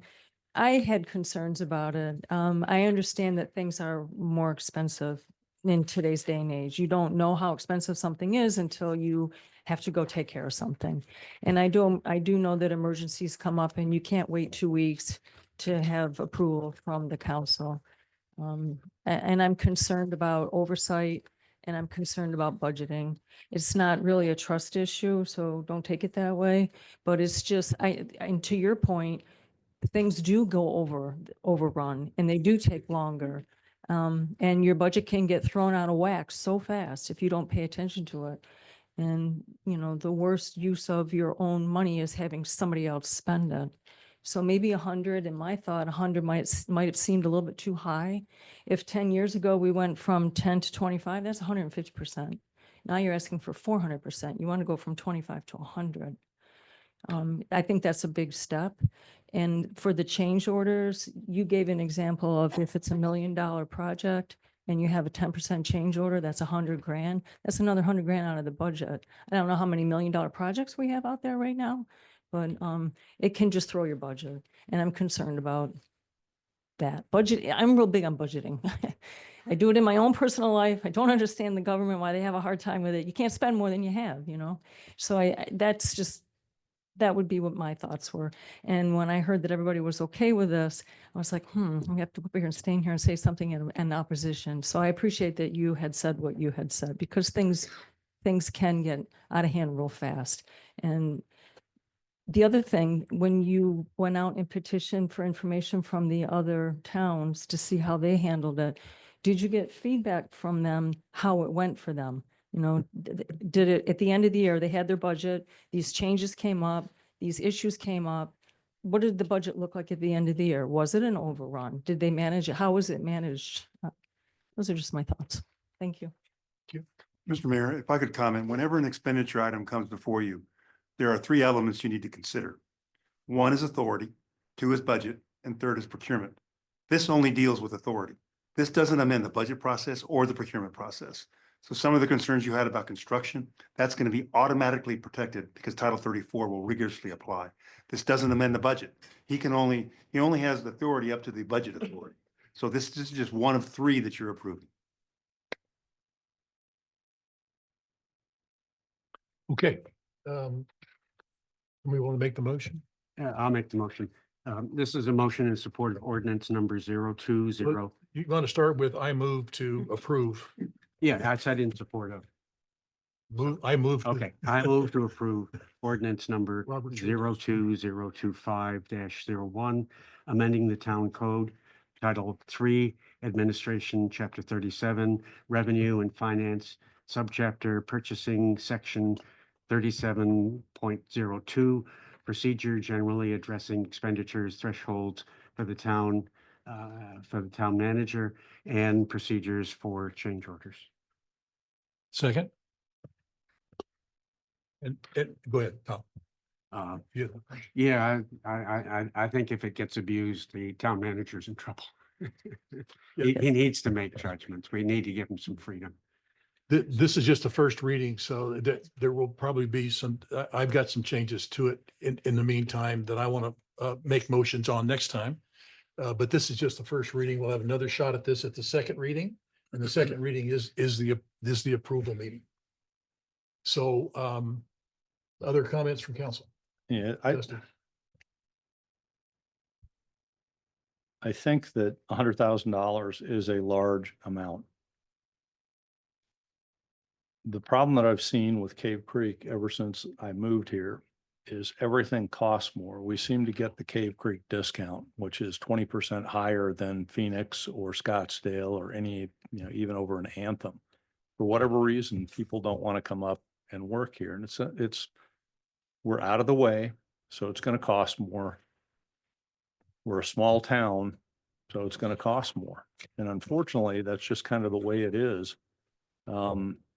Things cost more here because we can't get the economies of scale that other people can. So from my perspective, I don't like having to approve that amount, but on the other hand, I don't see any other real way around it because we do pay more for just about everything, and it's not by choice. I mean, it's just, we're kind of out at the edge of Maricopa County, and people don't want to have to come up here for the small projects, relatively small projects that we do. So it costs more. And whenever there's a problem, that costs more too. So we're kind of in a chicken and egg situation here. Not happy about it, but it's necessary. The comments? Joe? So if this doesn't work out, we can always nip it in the bud, or future councils can too, so. I think this is a voice vote. There's no money changing hands. So with that, all those in favor, say aye. Aye. Opposed?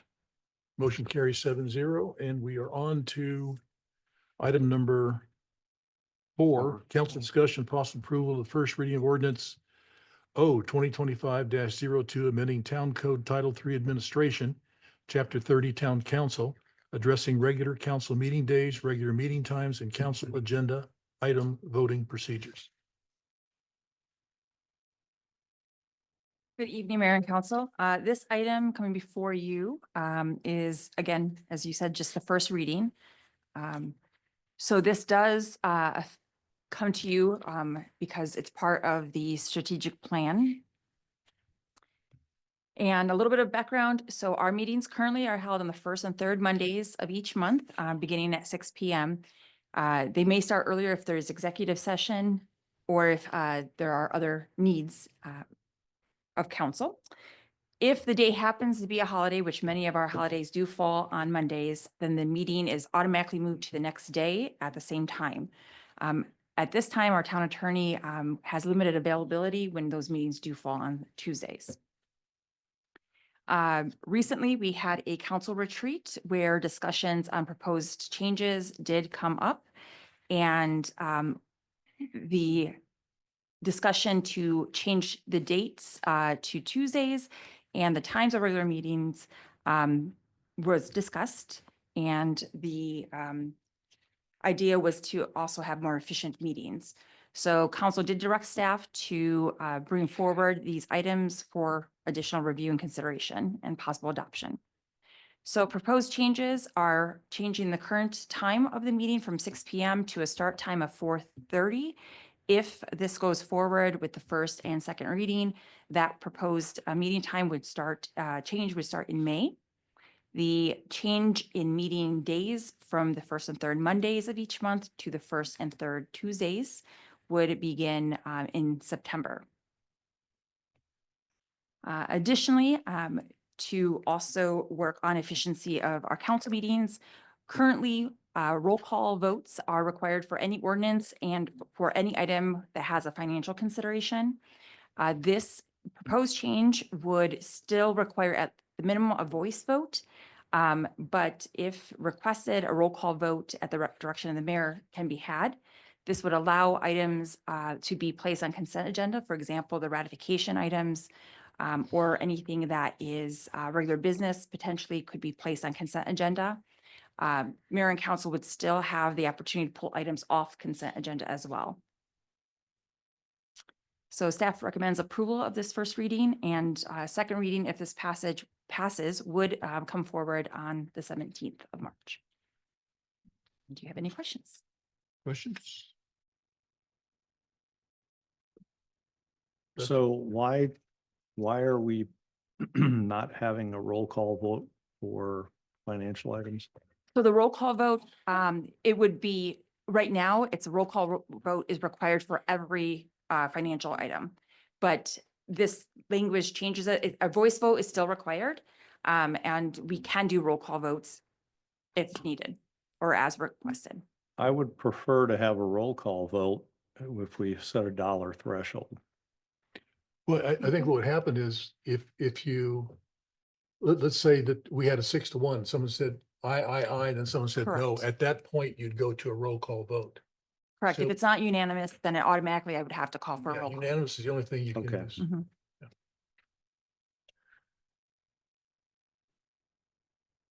Any other questions? Is that in writing somewhere?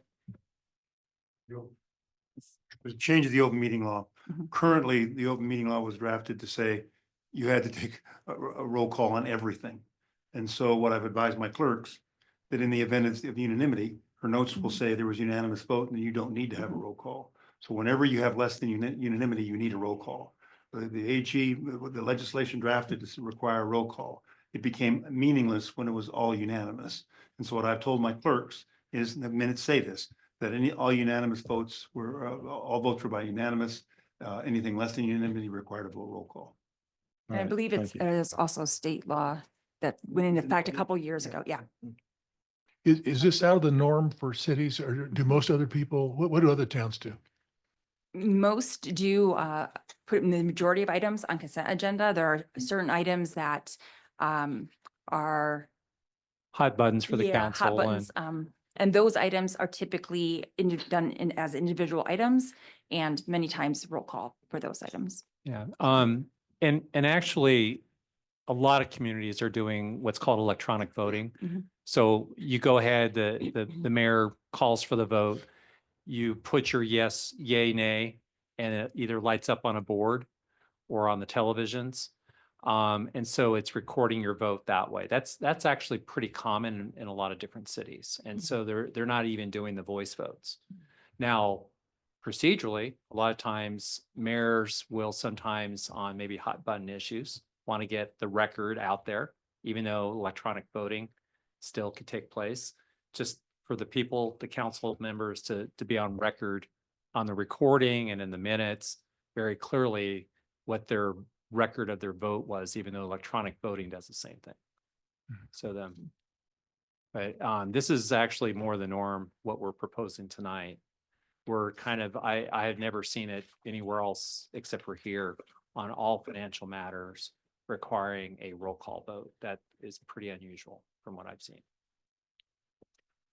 Other questions? Okay, public comment? There is, run to your others.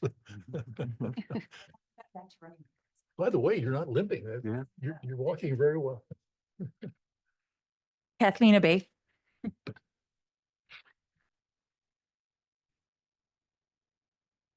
Hello again.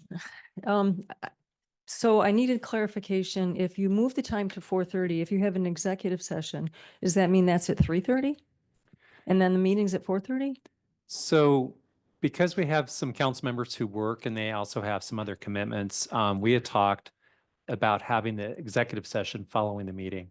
Since we're starting so much earlier, Okay. it's challenging. And then the mayor and I, for instance, we always have our one-on-one meetings just prior to council, and it throws that all off when there's e-sessions. So I would suggest, and I think what we talked about at the council retreat is that we would have the e-sessions following the meeting. Okay, so that means, I guess I was thinking that you would have your executive at 4:30 and then the meeting would be at 5:30 versus 6. Because for those of us who work and those of us who are concerned citizens and love this town, I like coming here as much as I can to hear what's going on. That's the only way you know what's going on with your town. And 4:30 does present a challenge, I know for me, to rush to get here.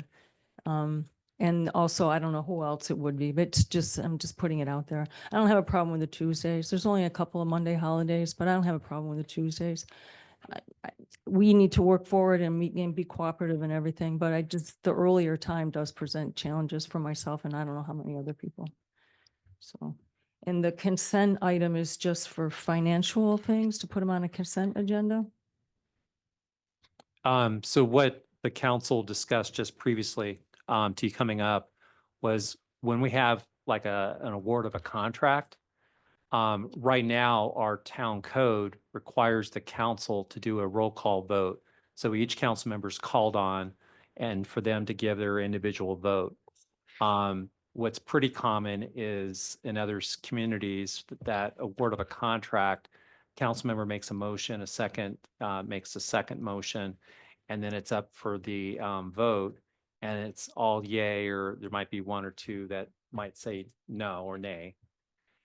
What the town attorney just said is under the state law, when that happens, then the clerk has to have them all by roll call give their vote. And so it's clear for the record who voted yes and who voted no. So Okay. that's what we're talking about. So it's different than the consent agenda, like going back, and I hate to bring up a sore topic, I suppose. When the trails were agreed upon, it was to be like a consent agenda where the public didn't have any input on it. I was wondering if it was along the same lines, if there's some sort of a purchase that might come up, and it would be good to hear public comment.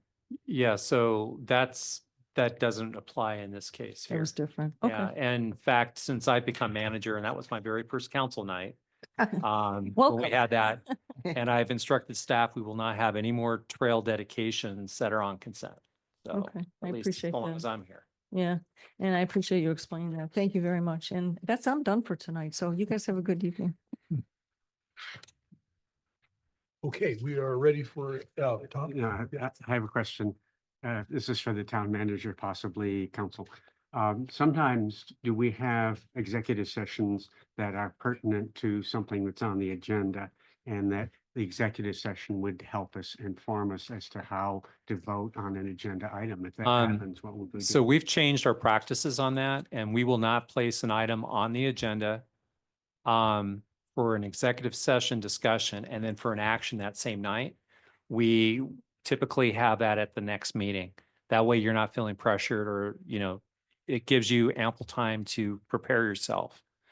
Now, under state law, you are able to, any item that's on the agenda, our agendas have a statement that the council can convene an e-session on any of the items that are already on the agenda. So that is a possibility if the council chose to do that. Thank you. Mayor, I'm prepared to make a Well, motion. before you- Oh, I'm sorry. I just wanted to ask rhetorically to the council, 4:30 sounds like a peculiar time. It's not on the hour. Would 5 PM just not be as acceptable as 4:30? I'm sorry, I was asking Well- the town manager, because to be here at 4:30, you have to allow travel time. I mean, I guess I'm the only person up that works 9 to 5, but at 4:30 is kind of odd because it's half off, you know, I mean, would 5 be too much to request? So we're open to it. This is your business meeting. And so at the at the council retreat, there were times being thrown out and I heard even much earlier and then I might be mistaken, but I thought the finance director said something about, you know, when she was in Sedona, and I might be even mistaken on that, but I thought she said that they started like at 4:30. And so then no one really said too much more after that. So we kind of settled on 4:30. Again, it's up to the council. So if your choice, the majority wants to change it to a different time, it is your business meeting. Well, I'm probably in the minority and I don't want to impose my standards on others. It's just that the town hall is open from what, 8 to 6? 7 to 6. So, 7 to 6. Well, I'm sorry, I was just corrected. There's a lot of us that are there till 6, but the counter staff and the key staff are there till 5. Well, it's a 4-day work week. Right. So how do the hours spread over 4 days?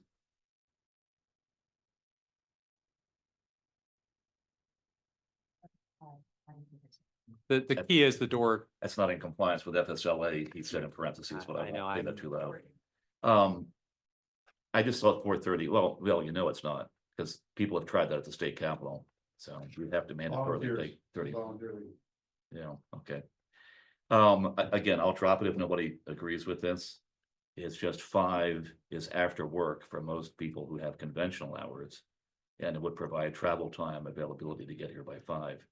But I'm not holding myself up as a victim. I certainly can be here by 4:30. We have about a third of the town that works.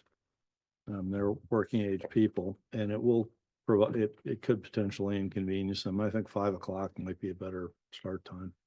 I don't think a half hour isn't going to impinge on us about anything. I think that just might be a better start time. The 4:30 time would limit the availability of people who are productive, helping out society, thank you, to get here. So I think in terms of getting the best council members, I like the 5 o'clock hour as a compromise.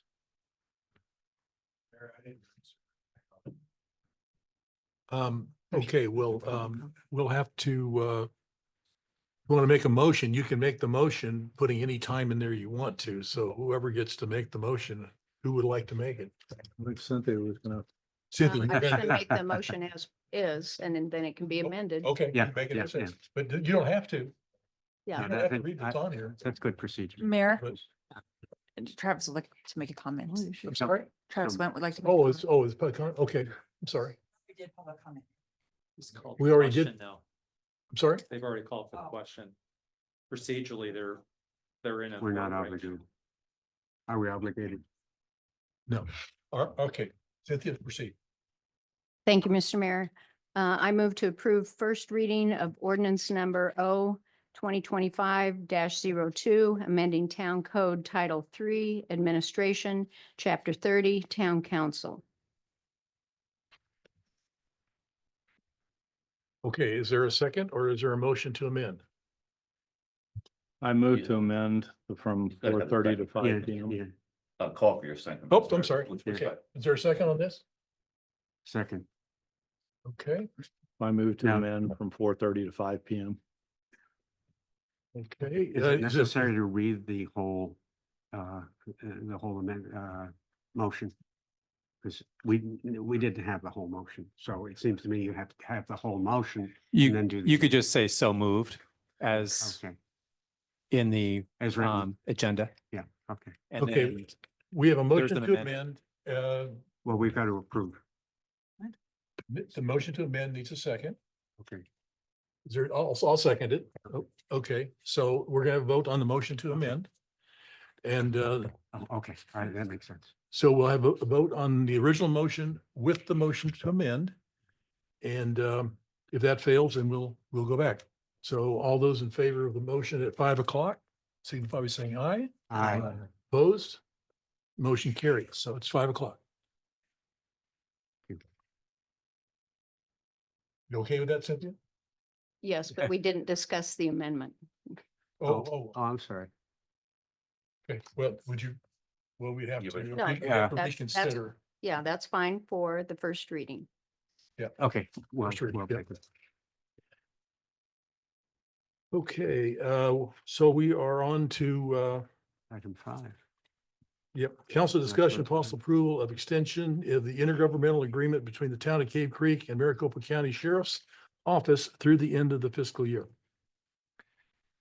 Yes, Mayor, Council, before you is just a request at the request of Maricopa County Sheriff's Office. We're very close to finalizing the details on the latest IGA. But they would like the formality, since we've only done this verbally, for the extension of the current, for the intergovernmental agreement that we have with Maricopa County for the sheriff's services. They would like for us to do this prior to us coming back. And I anticipate we'd be back in April with the final IGA that will be a multi-year agreement. So there's really nothing that this is doing. We've already received our forecast or the fees for next year, and our law enforcement services with the same level of services that we currently have are going down by 100,000, which is mostly due to the reduction that the county has received on its public safety retirement system contributions. So we're benefiting from that because the county has financed and paid down what their unfunded liability is. So we're benefiting that indirectly for what our costs are for next year. But this is really only before you just to do an extension that is through June 30th of 2025. Okay, I'll make, question- do we, questions, and then we have public comment. I missed that this time. I have no one wishing to Any speak. questions about this to town manager? Okay, public comment? No one wishing to speak No on this comment. item. Dustin? I move that we extend the current IGA through 30 June 2025 for the Maricopa County Sheriff's Office. Second. Okay, Kind Dustin? of a no-brainer. We've only got one bid. That's right. That's right. Okay, other comments from council? Just one, the June 30 date was not in the motion. So, It's if you, by you It's okay, approving something. the agreement, it's actually an agreement. okay. Didn't want to limit ourselves in case it goes beyond that. You don't see that as an issue? Okay. Any other comments? Okay, all those in favor signify by saying aye. Aye. Opposed? Motion carries 7-0. We have no staff department reports tonight, so our Job is business done. is finished, and without objection, we will adjourn the meeting.